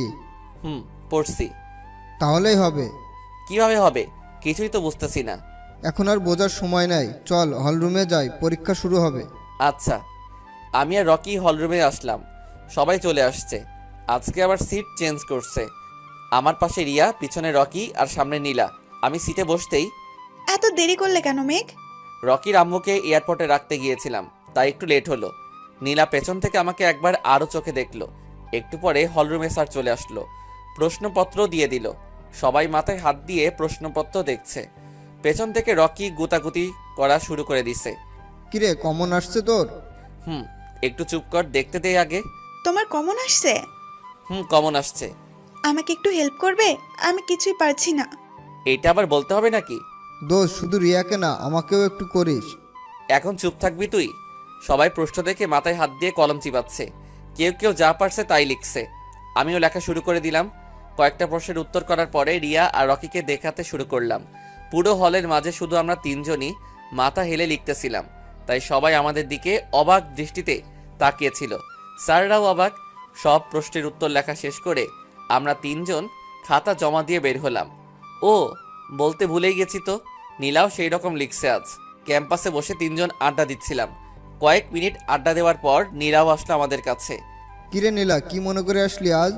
কোনো কিছু না মনে করে বুঝি আসা যাবে না তোদের কাছে? আরে আমি তো তা বলি নাই, আসলে তুই তো আমাদের সাথে তেমন বসিস না, তাই বললাম। বসি না, এখন থেকে বসবো কেন? তোদের সমস্যা হবে নাকি? সমস্যা হবে কেন, বসতে পারো। তো তোদের সবার পরীক্ষা কেমন হলো আজ? মেঘ থাকতে আমাদের পরীক্ষা খারাপ হতে পারে নাকি? রকি ঠিক বলছিস, মেঘ থাকলে আমাদের কোনো পরীক্ষাই খারাপ হবে না। তোমার পরীক্ষা কেমন হয়েছে? মোটামুটি ভালো। কিরে মেঘ, কথা বলছিস না কেন তুই? এমনি দোস্ত, মাথা ধরছে একটু। নীলা আমার দিকে কেমন জানি এক দৃষ্টিতে তাকালো একবার। রকি, বাসায় যাব, চল। দোস্ত, আমার বাইকটা নিয়ে তুই যা, আমি একটু দেখা করে আসি। আচ্ছা। আমি রকির বাইকের চাবি নিয়ে উঠলাম। এই মেঘ, নামিয়ে দিবা বাসায়? আসো, সমস্যা নাই। নীলা আবার আমার দিকে তাকালো। আমি অবশ্য তাকাইনি, তারপরেও চোখে পড়ল। যাই হোক, আমি রিয়াকে নিয়ে চলে আসলাম। রিয়াকে রিয়ার বাসায় নামাতে গিয়ে পড়লাম এক বিপাকে। এই রিয়া, নামো, তোমার বাসায় আসছি তো। নামবো না, যদি তুমি আমার সাথে বাসায় না আসো। অন্য একদিন। না, আজ এবং এক্ষুনি, না হলে আমি তোমার বাসায় যাব তোমার সাথে। কি আর করার, বাধ্য হয়ে রিয়ার সাথে তাদের বাসায় ঢুকে আন্টি আঙ্কেলকে সালাম করলাম। তাদের সাথে বসে পরিচিত হয়ে একটু গল্প করছিলাম। এই রিয়া, তোর বন্ধুকে তোর রুমে নিয়ে যা, আমি নাস্তা দিচ্ছি। না আন্টি, আজ না, অন্য একদিন নাস্তা করব। এখন বাসায় যেতে হবে। এক্ষুনি বাসায় যাবে? তোমার আঙ্কেলকে বাজারে পাঠাইছি, এখনই চলে আসবে। রান্না করি আগে, তারপর খেয়ে তুমি বাসায় যাবে। না আন্টি, আজ না, অন্য একদিন। কোনো কথা হবে না। আর এই রিয়া, তোর রুমে নিয়ে গল্প কর, আমি তোর বাবাকে বাজারে পাঠাই। আচ্ছা আম্মু। আমি রিয়ার সাথে উপরে গেলাম, রিয়ার রুমে। বাহ, রুমটা তো অনেক সুন্দরভাবে গোছানো। রিয়া, তোমার রুমটা তো অনেক সুন্দরভাবে গোছানো তো। তাই নাকি? আমি আর রিয়া গল্প করছিলাম। বিষয়টা অবশ্য লেখাপড়ায় ছিল। একটু পরে আন্টি নাস্তা দিয়ে গেল। এই মেঘ, সাথে যাবে? না, আমি বাসায় যাব। এখন যেতে পারলে যাও। ওকে। রুম থেকে বের হলে আম্মু তোমার খবর করবে। বুঝছি, কিন্তু রকি যদি বাসায় গিয়ে না দেখতে পারে আমাকে? তোমার কি মনে হয় রকি এক্ষুনি বাসায় ফিরবে? হুম। কচু ফিরবে, বিয়ে করছে তো, এখন বিয়ে করার আগেই দেখা করলে কত সময় নিত। তা ঠিক বলছো, বউয়ের সাথে লুকিয়ে প্রেম। একটু পরে আন্টি আমাদের খাওয়ার জন্য নিচে রাখতে লাগলো। রিয়ার সাথে নিচে নেমে আসলাম। সবার সাথে, মানে আঙ্কেল আন্টি আর রিয়ার সাথে দুপুরের খাবার খেলাম। খাওয়া দাওয়া শেষ করে সবার কাছ থেকে বিদায় নিয়ে চলে আসলাম বাসায়। বাসায় এসে একটু না, অনেকটাই অবাক হলাম। কেননা বাসায় থাকার কথা ছিল একজন, মানে রকির, কিন্তু সাথে নীলা ও রুবিকেও দেখতে পাই। কিরে, তুই কই ছিলি এতক্ষণ? রিয়ার বাসায়। ওখানে কেন? পরে বলবো দোস্ত, এইদিকে আসবি?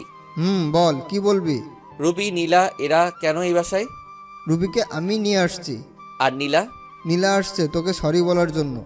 আমাকে সরি বলবে কেন? আমাকে সব বলেছে নীলা। ও ওর নিজের ভুল নাকি বুঝতে পেরেছে, তাই তোকে সরি বলতে আসছে। আসলে কলেজে সরি বলতো, কিন্তু তোর সাথে কথা বলতে নাকি সাহস পাইনি। হাসতেছিস কেন? আচ্ছা, তুই এত কিছু জানলি কি করে? আসলে তুই আর রিয়া চলে আসার পরে নীলা আমাকে বলেছে। বুঝলাম না দোস্ত, যে মেয়ে আমাকে অপমান না করে দিন কাটায়নি, সে কি না সরি বলবে আমাকে? ও সরি বলতে আসছে, বলুক, সমস্যা নাই। তবে তোকে কিন্তু আমি আর কোথাও যেতে দিব না এই বাসা থেকে। আমিও আর ওই বাসায় যাব না দোস্ত। চল ভিতরে যাই। চল। আমি আর রকি ভিতরে আসলাম। ভিতরে আসতেই রকি রুবিকে নিয়ে রুমে চলে গেল। আমি নীলার সামনে দাঁড়িয়ে আছি। কিছু বলবেন? আমি আমার ভুল বুঝতে পারছি, যার জন্য সরি বলতে আসলাম। আমাকে ক্ষমা করে দাও প্লিজ। আরে কি বলেন এসব? আমি কই আর আপনি কই, আকাশ পাতাল পার্থক্য। সরি। আমার মাথায় আসলেই ঢুকছে না, একদিনে কি এমন ঘটলো যে যার জন্য আপনি আমার কাছে ক্ষমা চাচ্ছেন? আমি অবশ্য এটা আগে থেকে জানতাম, বড় লোকেরা যখন যা ইচ্ছে তাই করে, কিন্তু এটা তো জানতাম না। আমি এত কিছু জানি না। আমি ক্ষমা চাইতে আসছি, তুমি ক্ষমা করে দাও আমাকে। চলো আমাদের বাসায়। আপনাদের বাসায় আর আমি যাব না, আপনি ফিরে যান। না, আমি তোমাকে নিয়েই ফিরবো। না, আমার পক্ষে ওই বাসায় যাওয়া আমার পক্ষে আর সম্ভব না। কেন সম্ভব না? সমস্যা আছে। না, কোনো সমস্যা নেই, তোমাকে যেতেই হবে আমার সাথে। না, আমি যাব না। প্লিজ। আচ্ছা, আমাকে সত্যি একটা কথা বলবেন? বলো, কি জানতে চাও? কি জন্য আমাকে আবার আপনি নিতে আসছেন? আব্বুর জন্য। মানে আঙ্কেলের জন্য সরি বলতে আসলেন? হুম। কিন্তু কেন? এত কিছু বলতে পারবো না। ওকে, আমি যাব না, আপনি চলে যান। নীলা অনেক জোরাজোরি করলো, কিন্তু কিছুতেই আমাকে আর নিয়ে যেতে পারবে না, কেননা আপনারা তো জানেন কিভাবে ছিলাম ওইখানে। তাহলে তুমি যাবেই না? না, সরি। নীলা আর কিছু না বলে রাগে ফুঁসতে ফুঁসতে চলে গেল। আমি রুমে গিয়ে ফ্রেশ হয়ে শুয়ে আছি। একটু পরে আমার ফোনটা বেজে উঠল। আমি ফোনটা হাতে নিয়ে দেখি আঙ্কেল মানে নীলার আব্বু কল করেছে। আমি কলটা রিসিভ করে সালাম দিলাম। বাবা, আমাকে ক্ষমা করে দিও। সব কিছু না যাচাই করে তোমাকে ভুল বুঝেছিলাম। বাবা, আমাকে ক্ষমা করে দিও। আমি ভাবতেও পারছি না আমার মেয়ে তোমার সাথে এমনটা করছে। কি যে বলেন না, বাবা কোনোদিন ছেলের কাছে ক্ষমা চায় নাকি? আমি কিছু মনে করি নাই আঙ্কেল। তাহলে তুমি নীলার সাথে আসলে না কেন? আসলে রকির বাসায় কেউ নাই, আঙ্কেল আন্টি সবাই বাইরে, তাই রকি চাচ্ছে তার সাথেই থাকি। আচ্ছা বাবা, তোমার কোনো সমস্যা হলে আমাকে বলো। আচ্ছা আঙ্কেল, আপনি জানতে পারলেন কিভাবে এসব? তুমি চলে যাওয়ার পরে রাতে নীলা ফোনে কার সাথে যেন হেসে হেসে কথা বলছিল তোমাকে নিয়ে। আমি নীলার রুমের পাশে দিয়েই যাচ্ছিলাম, তাই শুনতে পাই তোমার সাথে এতদিন কি কি করছে। ও আচ্ছা, আঙ্কেল আপনি আব্বুকে বলবেন না যে আমি আপনার বাসা থেকে কেন আসছি? যদি জানতে পারে তাহলে অনেক কষ্ট পাবে। আচ্ছা বাবা, ভালোভাবে তুমি থেকো। ফোন কেটে দিল। আচ্ছা, রকি আর রুবি কোথায় গেল? সেই যে উঠে আসলো তখন, তারপর থেকে তো দেখাই নেই আর তাদের। নতুন বউকে বাসায় নিয়ে আসছে, বুঝতেই তো পারছেন কি করতে পারে এখন। তাই আমি আর খোঁজার চেষ্টা না করে পড়তে বসলাম। প্রায় 2 ঘন্টা মানে সন্ধ্যা 6টার দিকে রকি রুমে আসলো। দোস্ত, চাবিটা দে, রুবিকে ওর বাসায় নামিয়ে দিয়ে আসি। নিচে টেবিলের উপর আছে। রকি চলে গেল। আমি একটু ছাদে যাওয়ার জন্য ফোনটা পকেটে নিয়ে সিঁড়ি বেয়ে ছাদে আসলাম। পকেট থেকে ফোনটা বের করে ভাবলাম অনেক দিন থেকে ফেসবুকে ঢোকা হয়নি, তাই একটু ফেসবুকে ঢুকলাম। ফেসবুকে ঢুকতেই দেখলাম একগুচ্ছ রিকোয়েস্ট আসছে, তাই সবার আইডিগুলো চেক করে যেটা ভালো লাগছিল সেইটা অ্যাকসেপ্ট করছি। হঠাৎ একটা আইডি চেক করতেই চোখ কপালে উঠে গেল। আইডিটা ছিল নীলার। নীলা আমাকে রিকোয়েস্ট দিছে, ভাবতেও অবাক লাগছে। যাই হোক, কি যেন মনে করে রিকোয়েস্টটা অ্যাকসেপ্ট করলাম। তারপরে ইনবক্সে অনেক মেসেজ ছিল, তাই একটা একটা করে রিপ্লাই দিচ্ছিলাম। তখনই নীলার আইডি থেকে মেসেজ আসলো। কি করছিস রে? ভাবতেছি কি করব, রিপ্লাই দিব নাকি দিব না। আবার একটা মেসেজ আসলো। কি রে, কথা বলছিস না কেন? আমি সত্যিই সরি রে, আমি তোর সাথে অনেক খারাপ ব্যবহার করছি, আমাকে ক্ষমা করে দে প্লিজ। অনেক ভেবে আমি রিপ্লাই দিলাম। কি যে বলেন না আপনি, আমি কিছু মনে করি নাই। তাহলে আজ থেকে আমরা বন্ধু, ঠিক আছে? কি হলো মেঘ, কথা বলছো না কেন তুমি? তুমি কি খুব ব্যস্ত? না, আচ্ছা বাদ দেন এসব, বাই। আমি পড়তে বসবো। আমি ডাটা বন্ধ করে ছাদ থেকে নিচে রুমে চলে আসলাম। এসে পড়তে বসলাম। একটু পরে রকি আসলো। দোস্ত, এখন বল তো নীলা তোকে কি কি বলল? আমি রকিকে সব বলে দিলাম। দোস্ত, এখন একটু নীলাকে সাহায্য করতে হবে। কিভাবে? সব বলবো সময় মতো। ঠিক আছে, যা ফ্রেশ হয়ে এসে পড়তে বস। তুই পড় তো, আমি একটু তোর ভাবের সাথে কথা বলি। একটু আগেই না নামাই দিয়ে আসলি বাসায়। তো কি হয়েছে? কিছু না, যা কথা বল। রকি ফোন টিপতে টিপতে রুম থেকে ছাদের দিকে চলে গেল। এইভাবে কিছুদিন পার হলো। এক এক করে সবগুলো পরীক্ষা শেষ হলো। আমাদের সাথে নীলাও অবশ্য ক্যাম্পাসে আড্ডা দিত, কিন্তু আমি তেমন মিশতাম না তার সাথে। আর সবচাইতে বড় কথা হলো, আমি যখন রিয়ার সাথে ঘোরাঘুরি করি তখন নীলা কেমন জানি একটা লুক নিয়ে তাকাতো আমার দিকে।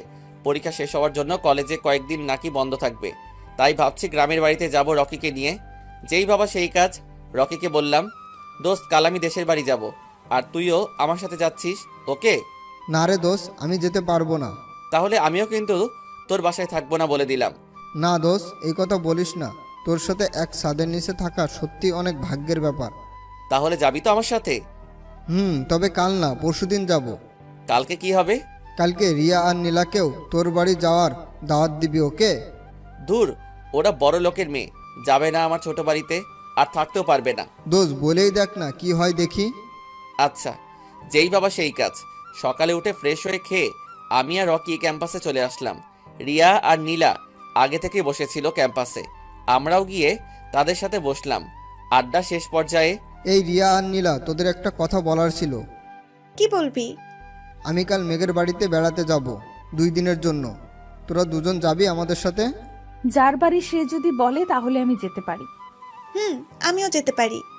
তোমাদের সবারই দাওয়াত রইল কালকে আমাদের বাসায় যাওয়ার। ওকে, আমি যাব। কখন যাবে মেঘ? নীলার মুখটা শুকিয়ে গেল। কিরে নীলা, চুপ করে আসছিস কেন? তুই যাবি না? যাবো তো। আচ্ছা, তোরা তাহলে কাল সকাল 9টায় স্টেশনে চলে আসবি। 9টা 30 ট্রেনে যাব আমরা। আচ্ছা। আচ্ছা, তোমরা বসবে না বাসায় যাবে? বাসায় যাবো রে। রেডি হতে হবে না? যা, এখন থেকে সাজাসাজি শুরু করে দে। আচ্ছা মেঘ, তুমি কাল সকালে আমাকে একটু বাসা থেকে নিয়ে যেও প্লিজ। আচ্ছা। আমি আর রকি বাইক নিয়ে চলে আসলাম বাসায়। পরের দিন সকালে খুব তাড়াতাড়ি ঘুম থেকে উঠে রকিকে ঘুম থেকে উঠালাম আর রিয়াকে ফোন দিয়ে ঘুম থেকে উঠিয়ে রেডি হতে বলি। রকির থেকে বাইকের চাবিটা নিয়ে বের হয়ে পড়লাম নীলার বাসার উদ্দেশ্যে। 10 মিনিট পরে নীলার বাসার সামনে আসলাম। বাইক থেকে নেমে ভাবছি এত সকালে কি নীলা ঘুম থেকে উঠছে। ভিতরে যাব কি যাব না ভাবতে ভাবতে ভিতরে প্রবেশ করলাম। দরজার কলিং বেল চাপতেই আঙ্কেল দরজা খুলে দিল।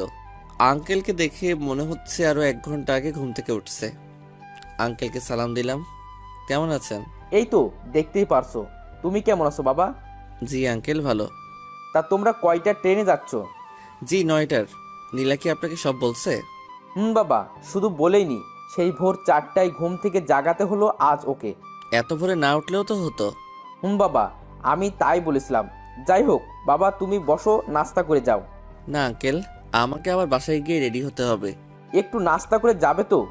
না আঙ্কেল, নীলাকে একটু ডেকে দেন। আচ্ছা, তুমি বসে চা খাও, আমি নীলাকে ডাকছি। কি আর করার, আমি সোফায় বসে হাতে 1 কাপ চা নিলাম। নীলা মামনি, মেঘ আসছে, তাড়াতাড়ি নিচে আয়। আব্বু, মেঘকে 1 মিনিট বসতে বলো, আমার হয়ে গিয়েছে, আমি আসছি। কি আর করার, 5 মিনিট ধরে আঙ্কেলের সাথে বসে গল্প করছি, কিন্তু মহারানীর আসার নাম নাই। বলল 1 মিনিট বসতে। পাক্কা 10 মিনিট পরে সিঁড়ি বয়ে একটি নীল পরি নামছে। আমি তো চোখ ফেরাতেই পারছি না। সত্যি একটা অহংকারী মেয়েকেও যে এত কিউট লাগতে পারে নীল শাড়িতে, সে আপনারা না দেখলে বিশ্বাস করবেন না। কি হলো, এভাবে তাকিয়ে কি দেখছো? কই কিছু না তো। তাই? আপনাদের সাথে গল্প করতে গিয়ে ধরা পড়লাম। একটু বলবেন না যে নীলা কাছে আসছে? যাই হোক, যা হবার তাই হলো। এখন গল্পে আসি। নীলা আর আমি আঙ্কেলের কাছ থেকে বিদায় নিয়ে বাইরে চলে আসলাম। আপনি এখানে দাঁড়ান, আমি একটা রিক্সা ডেকে আনছি। না, আমি রিকশায় যাব না। আচ্ছা, সিএনজি ডাকি তাহলে? না, আমি কোনো কিছুতেই যাব না। আমি তোমার সাথে তোমার বাইকে চেপে যাব। নীলার কথা শুনে কি শুধু আমি অবাক হলাম, নাকি আপনারাও কেউ হয়েছেন? আমি তো... থাক না, এসব আর বলে আমাকে কষ্ট দিও না মেঘ। সত্যি আমি লজ্জিত। তোমার সাথে ওইরকম ব্যবহার করা আমার ঠিক হয়নি। আমি বাইক স্টার্ট করে নীলার সামনে নিয়ে আসলাম। নীলাকে দেখে মনে হচ্ছে অনেক খুশি হয়েছে। ঝপাট করে বাইকে উঠল। এত জোরে কেউ বাইকে ওঠে? ও সরি। বাহ, নীলা সরিও বলা শিখে গিয়েছে। বাহ, অনেক পরিবর্তন। তবে আমি তো জানি সব কিছু করার পিছে বড় লোকদের একটা উদ্দেশ্য থাকে। হয়তো নীলা আমার কোনো ভুল খুঁজছে, যে পেলেই আবার অপমান। কিন্তু আমি তো আর বোকা নেই, আমি জেনে শুনে কোনো ভুল করব না। তাই বাইক খুব ধীর গতিতে চালাতে লাগলাম। একটু পর নীলা বিরক্ত হয়ে বলল, সমস্যা কি তোমার? কই, কোনো সমস্যা নেই তো। তাহলে এত আস্তে চালাও কেন? জোরে চালালে আমার বডির সাথে আপনার বডি ঠেকতে পারে, তাই। ও, এই ব্যাপার। নীলা একটা হাত আমার কাঁধে দিয়ে বলল, এই যে চলেন, এখন তো আর সমস্যা হবে না। একটু ভাবলাম, কেউ যদি নিচ থেকে জড়িয়ে ধরে তাহলে আমার তো করার কিচ্ছু নাই। তাই স্পিড বাড়িয়ে দিলাম বাইকের। 15 মিনিট লাগলো আসতে। বাইক বাসার ভিতরে এক সাইডে রেখে নীলাকে নিয়ে ভিতরে আসলাম। এসে দেখি রকি আর রিয়া রেডি হয়ে বসে আছে। বাহ, রিয়াকেও তো অনেক সুন্দর লাগছে। 2টা নীল পরি। এই নীলা, তোরা কি দুজনে যুক্তি করে নীল শাড়ি পরেছিস আজ? না, আমি তো জানতাম না যে নীলা নীল শাড়ি পরবে। আমিও জানতাম না। আচ্ছা মেঘ, যা তাড়াতাড়ি রেডি হয়ে নে। 9টার ট্রেন নাকি 8টা 30 আসবে, বেশি সময় নেই আর। আচ্ছা, 5 মিনিট বস তোরা, আমি রেডি হয়ে আসছি। আমি যাবো মেঘ তোমার সাথে। তুই মেঘের সাথে যেয়ে কি করবি? মেঘের কাপড় গুছিয়ে দেব। না রিয়া, তোমায় আসতে হবে না, আমি সব কিছু রাতেই প্যাক করে রাখছি। ও তাহলে তো ভালোই। একটা জিনিস তো বলতে ভুলেই গেছিলাম, যখন রিয়া আমার সাথে আসতে চাইলো তখন নীলা সেই রকম একটা রাগী লুক নিয়ে রিয়ার দিকে তাকাইছিল। রিয়া আমার দিকে তাকিয়ে থাকার জন্য বুঝতে পারে নাই ব্যাপারটা। যাই হোক, আমি রেডি হয়ে আসি, বেশি সময় নেই। আমার রেডি হতে বেশি সময় লাগে না, একে তো গরিব, পরার মতো কিছু নেই, আর আপনারা তো জানেনই ছেলেরা বেশি সাজে না, এমনিতেই হিরো। আমি রেডি হয়ে নিচে চলে আসলাম ব্যাগ নিয়ে। তাহলে এখন রওনা দেওয়া যাক, দিনাজপুরে নাকি? মেঘ দাও ব্যাগটা, আমি নিচ্ছি। না, আমি নিতে পারবো, সমস্যা নাই। আমরা চারজন, আমি, নীলা, রকি, রিয়া বের হয়ে পড়লাম রেল স্টেশনের দিকে। 5 মিনিটের রাস্তা, তাই হেঁটে চলে আসলাম স্টেশনে। আচ্ছা দোস্ত, আমি না রুবি ভাবিকে অনেক মিস করছি। রিয়া ঠিক বলছো, রুবি থাকলে ভালোই হতো। আসলেই তো, আমি তো এমনভাবে ভেবে দেখি নাই। সরি দোস্ত, রুবি ভাবিকে বলতে ভুলেই গেছি। প্লিজ দোস্ত, কিছু মনে করিস না। আরে দোস্ত, তুই বলতে ভুলে গেছিস তো কি হয়েছে? আমি তো ঠিকই নিয়ে আসছি। মানে? ওই যে সামনে তাকা। রকির কথা অনুযায়ী আমরা 3 জনই সামনে তাকাই আর পুরাই অবাক হয়ে যাই। দোস্ত, রুবি কোথায় যাচ্ছে? আমার বউ আমার সাথেই যাবে। সত্যি? সত্যি রে। তুই পারিসও বটে। অনেক ভালো হয়েছে, রুবিও চলে আসছে। সবাই স্টেশনে বসে একটু 10 মিনিট আড্ডা দেওয়ার পরে ট্রেন আসলো। সবাই ট্রেনে উঠে পড়লাম, যে যার সিটে বসে পড়ল। রুবি, রকির সাথে রিয়া, নীলা আর আমি এক সিটে বসে পড়লাম। যে যার মতো করে গল্প করছে, আর আমি ভাবতেছি আমার বাসায় এদের থাকতে তো অনেক সমস্যা হবে, কারণ এরা সবাই হাই লেভেলের আর আমরা তো লো লেভেলের। কি করব এখন, বাবাকেও তো বলা হয়নি, এদেরকে নিয়ে যাচ্ছি। কি ভাবছো মেঘ? কই কিছু না তো। না সত্যি করে বলো, তুমি কি ভাবছিলে? দোস্ত, খেয়াল করছি অনেকক্ষণ থেকে তুই কিছু একটা নিয়ে চিন্তায় পড়ে আছিস। আরে না, কই চিন্তা করছি। মিথ্যে বলবে না ওকে। সেই ট্রেনে ওঠার পর থেকে তুমি চুপ করে আছো। আমরা কোথায় আড্ডা দিব ভাবলাম, তা না করে তুমি চুপ করে বসে আছো। আচ্ছা, আড্ডা দিব কি নিয়ে? তুমি তো অনেক ভালো গান গাইতে পারো, শোনাও আমাদের। কি যে বলেন না আপনি, কই আবার গান পারি। আচ্ছা মেঘ, একটা কথা জানতে খুব ইচ্ছে করছে, বলবে প্লিজ? বলেন। তুমি কি আমাকে তোমার বন্ধু হিসেবে মেনে নিতে পারোনি? হঠাৎ এমন কথা বলছেন কেন? তুমি আমাকে আপনি আপনি করে বলছো কেন? কি হলো মেঘ, কিছু বলছো না যে? আচ্ছা, এ বিষয়ে পরে কথা বলবো না হয়। না, আজকেই মেঘকে বলতে হবে। আচ্ছা, আর আপনি করে বলবো না। মনে থাকবে তো? মনে থাকবে। ওকে। অনেক গল্প আড্ডা দিতে দিতেই চলে আসলাম দিনাজপুর। ট্রেন থেকে নেমে একটা অটো ভ্যান গাড়ি নিলাম। স্টেশন থেকে 5 কিলোমিটার ভ্যানে যেতে হবে, তাই আমরা 5 জন মিলে একটা ভ্যানে চড়ে বাসায় চলে আসলাম। বাসায় আসা মাত্র আব্বু আম্মুকে সালাম করলাম। রিয়া, নীলা, রুবি, রকি সবাই সালাম করলো আমার আব্বু আম্মুকে। বাসার ভিতরে ঢুকে তো পুরাই অবাক হয়ে পড়লাম। হবই না কেন বলেন, খাবার টেবিলে 5 জনের জন্য নাস্তা রেডি করা। চিন্তার বিষয়, আব্বু আম্মু কি করে জানলো আমরা 5 জন আসবো, আর টাকা কই পেলো এত ফলমূল? কিরে বাবা, দাঁড়িয়ে কি ভাবছিস? কই কিছু না তো। যা তাড়াতাড়ি ফ্রেশ হয়ে নাস্তা করে নাও। তোর চেহারা এমন করছিস কেন? পরে গল্প করব আম্মু, এখন এদের রুমে দিয়ে আসি। আমি সবাইকে নিয়ে আমার রুমে ঢুকলাম। দোস্ত, আমি আর রুবি কিন্তু এক রুমেই থাকবো। না ভাইয়া, আমি আপুদের সঙ্গে থাকবো। আচ্ছা রুবি, তুমি নীলা আর রিয়ার সাথে থাকো, আমি আর রকি এক রুমে থাকবো। আমি নীলা ওদেরকে তাদের থাকার জন্য রুম দেখিয়ে দিয়ে আসলাম। সবাই নাস্তা করতে বসলাম। আব্বু আম্মুকে সবার সাথে পরিচয় করিয়ে দিলাম। আব্বু নীলাকে একটু বেশি আদর করছে, কেনই করবে না, বন্ধুর মেয়ে বলে কথা। নাস্তা করে সবাই সবার রুমে চলে গেল। আমি বসেই ছিলাম টেবিলে। আচ্ছা আম্মু, তোমাদের কোনো সমস্যা হচ্ছে না তো? ধুর পাগল, সমস্যা হবে কেন? আর তুই তো 5,000 টাকা পাঠাই দিছিস, ওই টাকা থেকে খরচ করেছে তো তোর আব্বু। আমি কখন টাকা দিলাম? কি বললি? কই না তো। আচ্ছা, লেখাপড়া কেমন চলছে? ভালোই। আব্বু কই গেল? বাজারে গেল। আচ্ছা বাবা, তোর ওই বাসায় থাকতে কোনো সমস্যা হচ্ছে না তো? এখন আম্মুকে সত্যিটা বলে দিব না পরে বলবো? কি ভাবছিস? কই কিছু না তো।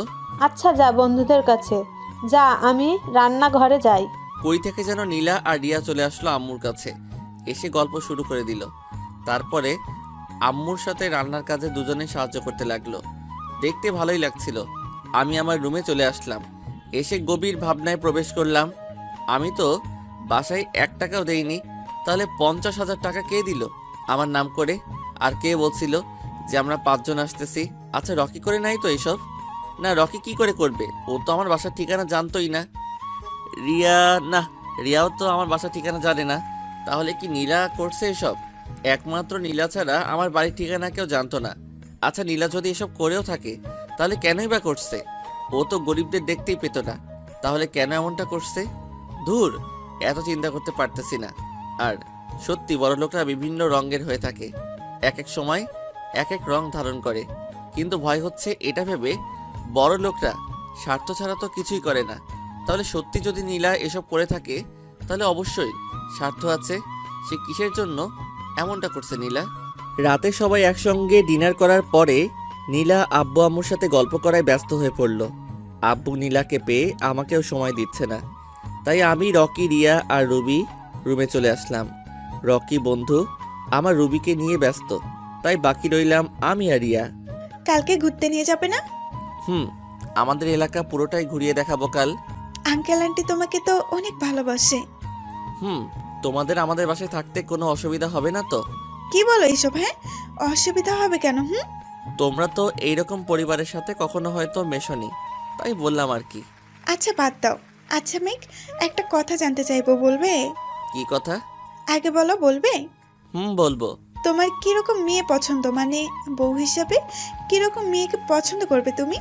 অবশ্যই ভালো, দেখতে খারাপ হলেও চলবে, কিন্তু ব্যবহার ভালো, ভদ্র, শান্ত, সৃষ্ট, আর বড় কথা হলো গ্রামের সহজ সরল মেয়ে। কি শহরের মেয়েরা কি দোষ করলো? হ্যাঁ, শহরের মেয়েরা অহংকারী হয়, আর তারা শান্তশিষ্ট তেমন হয় না, কাটা কাটা কাপড় পরে, তাই শহরের মেয়েদের ভালো লাগে না। তাছাড়া আমার পছন্দের বাইরে। কোথা থেকে যেন নীলাও চলে আসলো। কি নিয়ে কথা হচ্ছে? তেমন কিছু না। ও আচ্ছা, তোমরা তাহলে ওই রুমে গিয়ে ঘুমাও, আর রকিকে এই রুমে পাঠিয়ে দাও। না থাক, একটু প্রেম করুক নতুন বউয়ের সাথে। মেঘ, বলো। লুডো খেলবা? আমিও খেলবো। নীলা, আমি আর রিয়া লুডো খেলা শুরু করে দিলাম।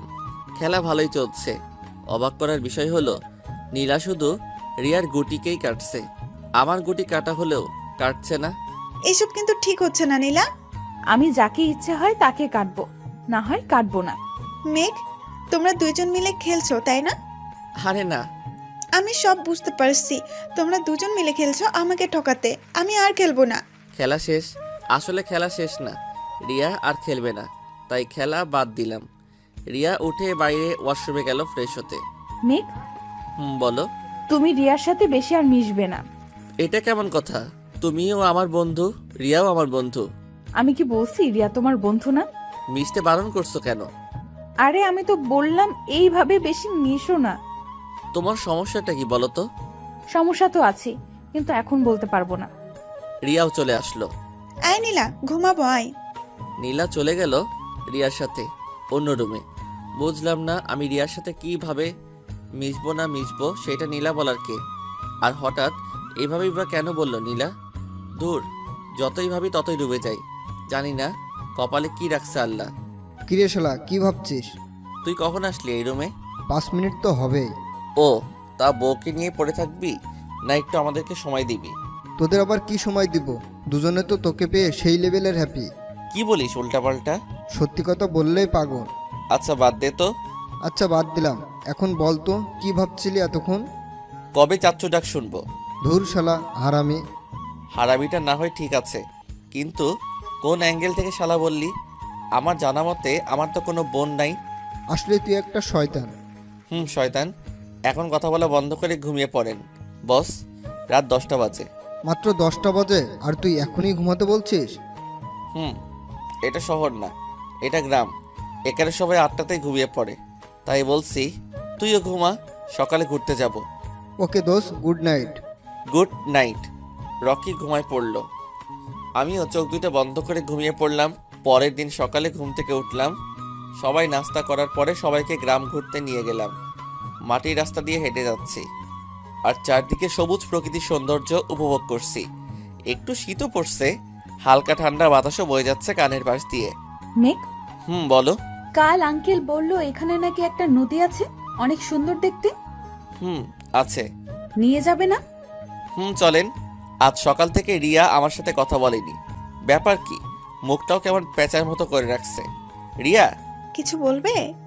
না, তোমার মন খারাপ নাকি? কই না তো। তাহলে মুখটা এমন করে রাখছো কেন? কই কেমন করে রাখছি? আচ্ছা বাদ দাও না মেঘ, ও যখন বলতে যাচ্ছে না তাহলে জোর করার কি আছে? কি হলো রিয়া, তোমার কি এখানে থাকতে সমস্যা হচ্ছে? আরে না, এমনিতেই। এমনিতে কি? কিরে, তোরা কি শুরু করলি? ঘুরতে এসে মন খারাপ করা? কি শুরু করছিস? করবে না, সবার তো আর তোর মতো বউ নেই। দেখছিস মেঘ কিভাবে কথা বলাতে হয়? দেখলাম, আর দেখছি তো কেমন তুই ঘুরতেছিস। দেখ, আমার ব্যাপারে কোনো কথা বলবি না।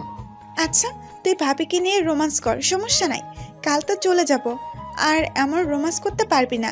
মেঘ, তোমাকে একটা কথা বলার ছিল। বলে ফেলো। এখানে না, চলো নদীর পাড়ে বসি। নদী পেলে কোথায়? ওই যে সামনে দেখা যায়। কি এমন কথা বলবে যে এখানে বলা যাবে না? কি কথা বলবি রে তুই, যা আমাদের সামনে বলতে পারবি না? তোকে বলবো নাকি? আমাকে বলবি কেন?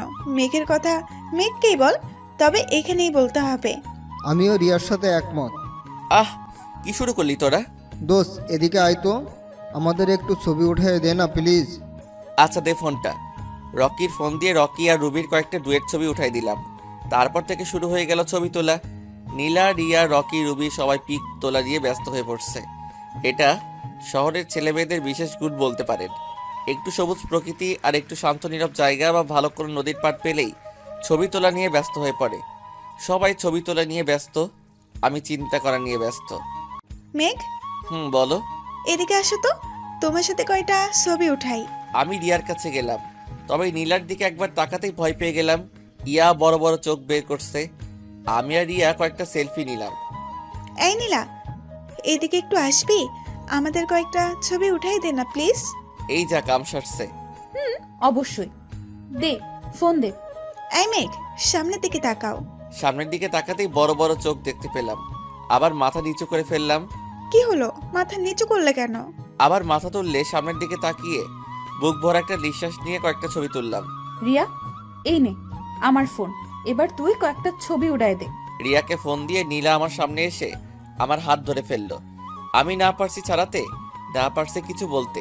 কয়েকটা ছবি তোলার পরে আবার নীলা তার দুই হাত আমার কাঁধে দিয়ে বিভিন্নভাবে কয়েকটা ছবি ওঠালো। নীলা, আমি আজ ছবি উঠাতে পারছি না। কেন রে? আর কয়েকটা দে না। না, পারবো না রে। রিয়ার চোখে পানি টলমল করছে। আচ্ছা রিয়া, তুমি কি কাঁদছো? না, চোখে কি যেন পড়লো। আমি রিয়ার চোখ দেখতে যাচ্ছিলাম। দাঁড়াও মেঘ, আমি দেখতেছি। আচ্ছা। একটু পরে রকি আর রুবি কই? নীলার কথা শুনে চারদিকে তাকালাম, কিন্তু কোথাও দেখতে পাচ্ছি না। এখানেই তো ছিল, কই গেল আবার? এখানেই তো ছবি উঠাইতেছিল ওরা। ওদের নিয়ে আর পারা গেল না, খোঁজ এখন ওদের। আরে তোমাদের খুঁজতে হবে না, তোমরা এখানে দাঁড়াও, আমি ওই দিকটা থেকে একটু দেখে আসি। আমরা এখানে কার কাছে থাকবো, আর ওদের খুঁজতে যেতে হবে। কোনো ফোন দিলেই তো হয়। ও হ্যাঁ, ঠিকই তো, ফোন দিলেই তো হবে। আমি রকিকে কল করতে লাগলাম। কয়েকবার রিং হবার পরে কলটা রিসিভ করলো রকি। এই হারাবি, তুই কি মানুষ? 100% আমি মানুষ। কেন দোস্ত, তোর কি কোনো সন্দেহ আছে আমাকে নিয়ে? ফাইজলামি রাখ, আর এখন বল কই তোরা দুইজন? দোস্ত, আমরা কই আমরা নিজেও জানি না। এটা কেমন কথা? দোস্ত, সত্যি বলছি, তোর গ্রামটা অনেক ভালো প্রেম করার জন্য। বলছি না ফাইজলামি রাখ, আর বল কই তোরা? সত্যি বলছি দোস্ত, আমি কিছুই তো চিনতে পারছি না। চোখ যেদিকে যাচ্ছে বইয়ের হাত ধরে সেদিকে হাঁটতে মন চাচ্ছিল, তাই হাঁটতে হাঁটতে চলে আসছি। তা এখনো হাঁটছিস? না, বসে আছি। তা কই বসে আছিস? সাইটে কে আছে? একটা বড় বটগাছের নিচে আসি, আর সাইডে একটা বড় পুকুর, তার পাশে সর্ষে ক্ষেত। আচ্ছা, ওখানে বসে থাক, আমরা আসতেছি। ওকে দোস্ত, একটু দেরি করেই আসিস। দেরি করে যাচ্ছি, দাঁড়া। ফোন কেটে দিলাম। কই আছে ওরা এখন? ওই যে দেখছো বড় একটা গাছ, দেখতে পাচ্ছি তো। ওই গাছের নিচেই দুজন বসে আছে। চলো আমরাও যাই। আমরাও চলে আসলাম রকির রোমান্টিক দৃশ্য দেখতে। এই রকি, আমরা চলে এসেছি। এবার এইসব দৃশ্য দেখানো বন্ধ কর। রকি একটু শরম পেয়ে গেল। আর রুবির কথা কি বলবো, মেয়েটা তো পুরাই লজ্জায় লাল হয়ে গিয়েছে। আচ্ছা রকি, এবার ওঠ। দোস্ত, বাসায় যেতে হবে, দুপুর হয়ে আসতেছে। চল। সবাই বাসায় চলে আসলাম। গোসল করে সবাই একসাথে দুপুরের খাবারটা খেলাম। আমি, আব্বু, আম্মু, রকি, রুবি, রিয়া, নীলা সবাই একসাথে খেলাম। খাওয়া দাওয়া শেষ করে যে যার রুমে চলে আসলাম। দোস্ত, কাল সকালে টিকিট করলাম। সকালেই যাবি? পরের দিন রেজাল্ট দিবে, মনে আছে তো? ও হ্যাঁ, তাই তো। আচ্ছা টিকিট কর। রকি অনলাইনে 5টা টাকার টিকিট করলো। বিকেলে আর ঘুরতে বের হলাম না, এমনিতেই বাসায় সবার সাথে বসে আড্ডা দিয়ে কাটিয়ে দিলাম। পরের দিন সকালে আব্বু আম্মুকে বিদায় দিয়ে ঢাকার উদ্দেশ্যে বন্ধুদের নিয়ে রওনা দিলাম। আসার পথে আমার মনটা একটু খারাপই ছিল, তাই কেউ আর তেমনটা আড্ডা দিল না। কয়েক ঘন্টা জার্নি করার পর ঢাকায় চলে আসলাম। মেঘ, বলো। আমাকে বাসায় দিয়ে আসবে একটু প্লিজ। একটু দাঁড়াও। এই রকি, তুই রিয়া আর রুবিকে বাসায় নামিয়ে দে। দুজনের বাড়ি তো একই রোডে। আমি নীলাকে দিয়ে আসতেছি। আচ্ছা। রকি রিয়া আর রুবিকে নিয়ে চলে গেল। আমি একটা রিক্সা ধরে নিয়ে আসলাম। ওঠো। নীলা রিক্সায় উঠল। রিক্সায় ওঠার পরে পড়লাম একটু বিপদে। আমি যত সাইডে সরে বসতেছি, নীলাও ততই চেপে বসতেছিল আমার সাথে। মেঘ, পড়ে যাবে তো। এইদিকে তো অনেক জায়গা আছে। না ঠিক আছে, পড়বো না। এইদিকে সরে বসো আমার সাইডে। না, এখানেই ঠিক আছি। বলতেছি না এইদিকে আসতে। কি আর করার, নীলার সাথে চেপেই বসলাম। 10 মিনিটের রাস্তা যেন আজ 2 ঘন্টা মনে হচ্ছে আমার কাছে। মামা, রিক্সা দাঁড় করান। কেন মামা? চলে আসছি তো। ও, রিক্সা থেকে নামলাম। আচ্ছা তুমি তাহলে বাসায় যাও, আমি বাসায় যাই। কি বলো এসব? রাতের খাবার খেয়ে যাবে, এর আগে কোথাও যেতে পারবে না। না, আমি বাসায় গিয়ে খাবো, আপনি যান। তাছাড়া রকি আবার একলা থাকবে তো। আচ্ছা, আব্বুর সাথে দেখা তো করে যাবে নাকি? দেখা করে আবার কি করব? কোনো কথা না, চুপচাপ আসো তো। নীলা আমার হাত ধরে টানতে লাগলো। এই প্রথম কোনো মেয়ে আমার হাত ধরে টানতেছে। আর কিছু না বলে বাড়ির ভিতরে প্রবেশ করলাম। এত তাড়াতাড়ি তোমাদের গ্রাম ঘোরা হয়ে গেল? আঙ্কেল, কালকে রেজাল্ট দিবে, তাই কেউ আর থাকতে চাইছিল না, তাই চলে আসলাম। আব্বু, তোমার বন্ধু মানে আঙ্কেলটা অনেক ভালো। আমার বন্ধু আগে থেকেই ভালো। আচ্ছা আঙ্কেল, আমি তাহলে আসি। কি বলো এইসব? রাতে ডিনার করে তারপর যাবে? না আঙ্কেল, বাসায় রকি একলা আছে। আমি এত কিছু জানি না। নীলামা, তুই মেঘ বাবাকে নিয়ে ওপরে যা, আমি তোমাদের খাবার রেডি করি। চলো। কোথায়? আমার রুমে। না, আমি এখানেই ঠিক আছি। আসতে বলছি না, আসো, না হলে আব্বুকে বলে দেবো কিন্তু। কি আর করার, নীলার সাথে নীলার রুমে গেলাম। নীলা ফ্রেশ হওয়ার জন্য ওয়াশরুমে ঢুকলো। আর আমি চিন্তা করতে লাগলাম, কত বড় স্বার্থ নিয়ে থাকলে মানুষ এমন কিছু করতে পারে। জানি না সামনে আমার জন্য কি অপেক্ষা করছে। আর কয়েকদিন থেকে রিয়া ব্যবহারটাও কেমন জানি লাগছে। মনে হয় আমাকে রিয়া ভালোবেসে ফেলেছে। না, আমি এসব কি ভাবছি? রিয়া কেন আমাকে ভালোবাসতে যাবে? আই মেঘ, কি ভাবছো? কই কিছু না তো। তাহলে কতক্ষণ থেকে ডাকছি? বুঝতে পারি নাই, সরি। এতে সরি বলার কি আছে? যাও, ফ্রেশ হয়ে আসো। নীলা কথাটা বলতে দেরি করলো, কিন্তু আমি নিচে আসতে দেরি করি নাই। আঙ্কেল, আমি নীলা 3 জন একসাথেই ডিনার করলাম। খাওয়া শেষ করে উঠতে যাব, ঠিক তখনই মেঘ, একটু বসো। আঙ্কেল খাওয়া শেষ করে হাত ধোয়ার জন্য উঠে গেল। তোমার ফোনটা একটু দাও তো। কি করবে? দরকার আছে, দাও। আমার ফোনটা নীলার হাতে দিলাম। একটু পরে আমাকে ফোনটা ব্যাক করলো। কি করলে? তোমার নাম্বারটা আমার কাছে ছিল না, তাই নিলাম। আমি টেবিল থেকে উঠে আঙ্কেলকে বলে রকির বাসায় চলে আসলাম। কিরে, এতক্ষণে তোর আসার সময় হলো? আরে দোস্ত, আর বলিস না, আঙ্কেল তো আসতেই দিচ্ছিল না। বুঝছি। যা, এখন ফ্রেশ হয়ে আয় তো, তাড়াতাড়ি খেয়ে ঘুমাতে হবে। দোস্ত, আমি নীলাদের বাসায় খেয়ে আসছি তো। ও আচ্ছা, তুই রুমে যা, আমি খেয়ে আসতেছি। আচ্ছা। আমি রুমে এসে বসতেই পকেটে ফোনটা কাঁপতে শুরু করে দিল। ফোনটা পকেট থেকে বের করে হাতে নিয়ে দেখি একটা অচেনা নাম্বার থেকে কল আসছে। ফোনটা রিসিভ করে সালাম দিলাম। ওই পাশ থেকে সালামটা গ্রহণ করার ভয়েস পেলাম মেয়ের কণ্ঠে। কে আপনি? আপনাকে তো ঠিক চিনলাম না। আমি নীলা। ও, কিছু বলবে? তুমি কি বাসায় ঠিক মতো গিয়েছো? হুম। মেঘ, বলো। কাল একটু কলেজে তাড়াতাড়ি আসবে। কেন? কোনো দরকার আছে বুঝি? হুম। ঠিক আছে, আসবো। 9টার আগে এসো প্লিজ। আচ্ছা। Good night. Good night. Call কেটে দিয়ে শুয়ে পড়লাম। একটু পরে রকিও রুমে আসলো। তারপর দুই বন্ধু গল্প করতে করতে ঘুমিয়ে পড়লাম। পরের দিন সকালে ঘুম থেকে উঠে ফ্রেশ হয়ে নিলাম আমি আর রকি। দোস্ত কলেজে যাবি নাকি এক্ষুনি? হুম। মাত্র তো 8টা বাজে, রেজাল্ট তো 11টার পরে দিবে। দোস্ত আমার একটু কাজ আছে, আমি গেলাম, তুই পরে আসিস। নাস্তা করে যা। আমি নিচে গিয়ে নাস্তা করে যাবনি। আচ্ছা, সাবধানে যাস। ওকে দোস্ত। আমি নিচে এসে নাস্তা করে কলেজের উদ্দেশ্যে বেরিয়ে পড়লাম। রাস্তায় একটা রিক্সাও দেখা যাচ্ছে না। কয়েক মিনিট পরে একটা রিক্সা পেলাম। রিক্সায় উঠে সোজা কলেজ গেটে চলে আসলাম। কলেজের ভিতর প্রবেশ করলাম। ভিতরে তেমন কাউকে দেখা যাচ্ছে না। আজ তাড়াতাড়ি কেউ আসবে নাকি যে দেখতে পাবো। যাই হোক, ক্যাম্পাসে ঢুকতেই নীলার ফোন পেলাম। কই তুমি? আমি তো ক্যাম্পাসে চলে আসছি। ও, তুমি বটগাছটার নিচে আসবে একটু? বটগাছের নিচে তো চলে আসলাম, কিন্তু নীলার কেন কোনো প্রাণীর দেখা মিলল না। এটা কেমন ধরনের মজা? এমনিতে রেজাল্ট দিবে আজ, তার উপর লুকোচুরি মজা। একটু রাগ লাগতে শুরু করলো। একটু পরে আবার ফোনটা বেজে উঠলো। পকেট থেকে ফোনটা বের করলাম। নীলা ফোন দিছে, রিসিভ করলাম। তুমি যেখানে দাঁড়িয়ে আছো ঠিক তার বাম পাশে তাকাও। আমি বাম পাশে তাকালাম। কিছু দেখতে পাচ্ছো? একগুচ্ছ গোলাপ আর একটা চিঠি মনে হয়। ওগুলো তোমার জন্য। আমার জন্য? হ্যাঁ, তোমার জন্যই। আচ্ছা, তুমি কই আছো এখন? আছি তোমার আশেপাশেই। আমি চারদিকে তাকিয়ে খুঁজতে লাগলাম। আমাকে না খুঁজে ওগুলো তুলে নাও। ফোন কেটে দিল। কি আর করার, তুলে দেখি আমি চিঠিটা আর ফুলগুলো হাতে নিলাম। আমি চিঠিটা খুলে পড়তে লাগলাম। যতই পড়ছি ততই রাগ বাড়ছে। ও, আপনাদেরও শুনাই কি লেখা আছে। প্রিয় মেঘ, তোমার সামনে দাঁড়িয়ে তোমাকে আমার মনের কথাগুলো বলার মতো সাহস পাচ্ছি না, তাই এই পদক্ষেপ গ্রহণ করেছি। আমি তোমাকে ভালোবেসে ফেলেছি। আমি তোমার বাকি জীবনের সাথী হয়ে হাতে হাত রেখে কাটিয়ে দিতে চাই। প্লিজ না করো না। আর আমি সত্যিই লজ্জিত আগে তোমার সাথে খারাপ ব্যবহার করার জন্য। তুমি পুরনো সব কথা ভুলে গিয়ে আমাকে গ্রহণ করে নাও প্লিজ। আমি তোমাকে অনেক অনেক অনেক ভালোবাসি মেঘ। তুমি যখন রিয়ার সাথে হেসে হেসে কথা বলো আমার খুব খারাপ লাগে, তাই আমি তোমার সাথে রিয়াকেও সহ্য করতে পারছি না। প্লিজ তুমি রিয়ার সাথে কথা বলা বন্ধ করে দাও। এসব কথা তোমার সামনে দাঁড়িয়ে বলার সাহস পাচ্ছিলাম না, তাই চিঠিটা লিখলাম।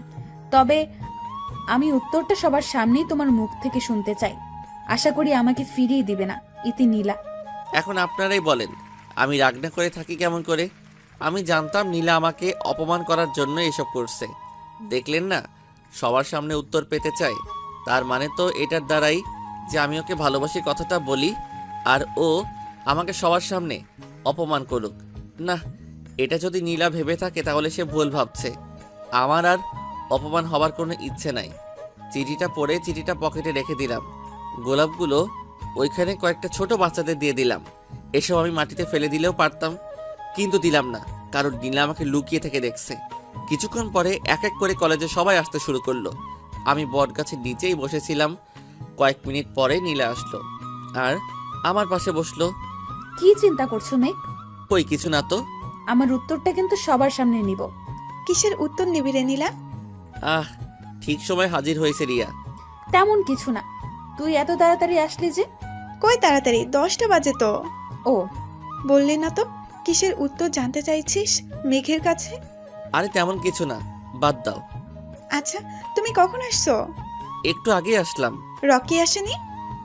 না, ও একটু পরে আসবে। ও, আমি রিয়ার সাথে কথা বলছি, তাই দেখে নীলা তো চোখ মুখ লাল করে ফেলছে। তাতে আমার কি? আর জনগণ সবাই বুঝতে পারছে এটা অভিনয়, আমাকে সবার সামনে অপমান করার। কি এত ভাবছো?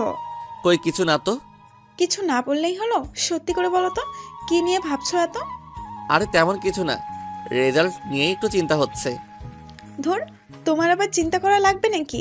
তুমি ফার্স্ট হবে। কি যে বলো না তুমি। হ্যাঁ, আমি সত্যি বলছি। আর এই নীলা, তুই চুপ করে আছিস কেন? আমি আবার কি বলবো? তোরাই তো কথা বলেই যাচ্ছিস, তাই আমি চুপ করে শুনছি। তুইও কিছু বল। কথা বলার কিছু নাই, চল ওদিকটায় যাই। ওইদিকে যাই কি করবি? একটু পরে রেজাল্ট দিবে, এখানে বসে থাকলে রেজাল্ট জানতে পারবি। ও হ্যাঁ, তাই তো, চলো রেজাল্ট নিয়ে আসি। এই দাঁড়াও, রকি আসছে, ওকে নিয়েই যাই সবাই একসাথে। একটু পরে রকিও চলে আসলো। চারজন মিলে নোটিশ বোর্ডের সামনে যেতেই পিয়ন মামা বলল, রেজাল্ট নিয়ে নাকি স্যার আমাদের ক্লাসরুমে গিয়েছে। আমরা দেরি না করে ক্লাসরুমে চলে আসলাম।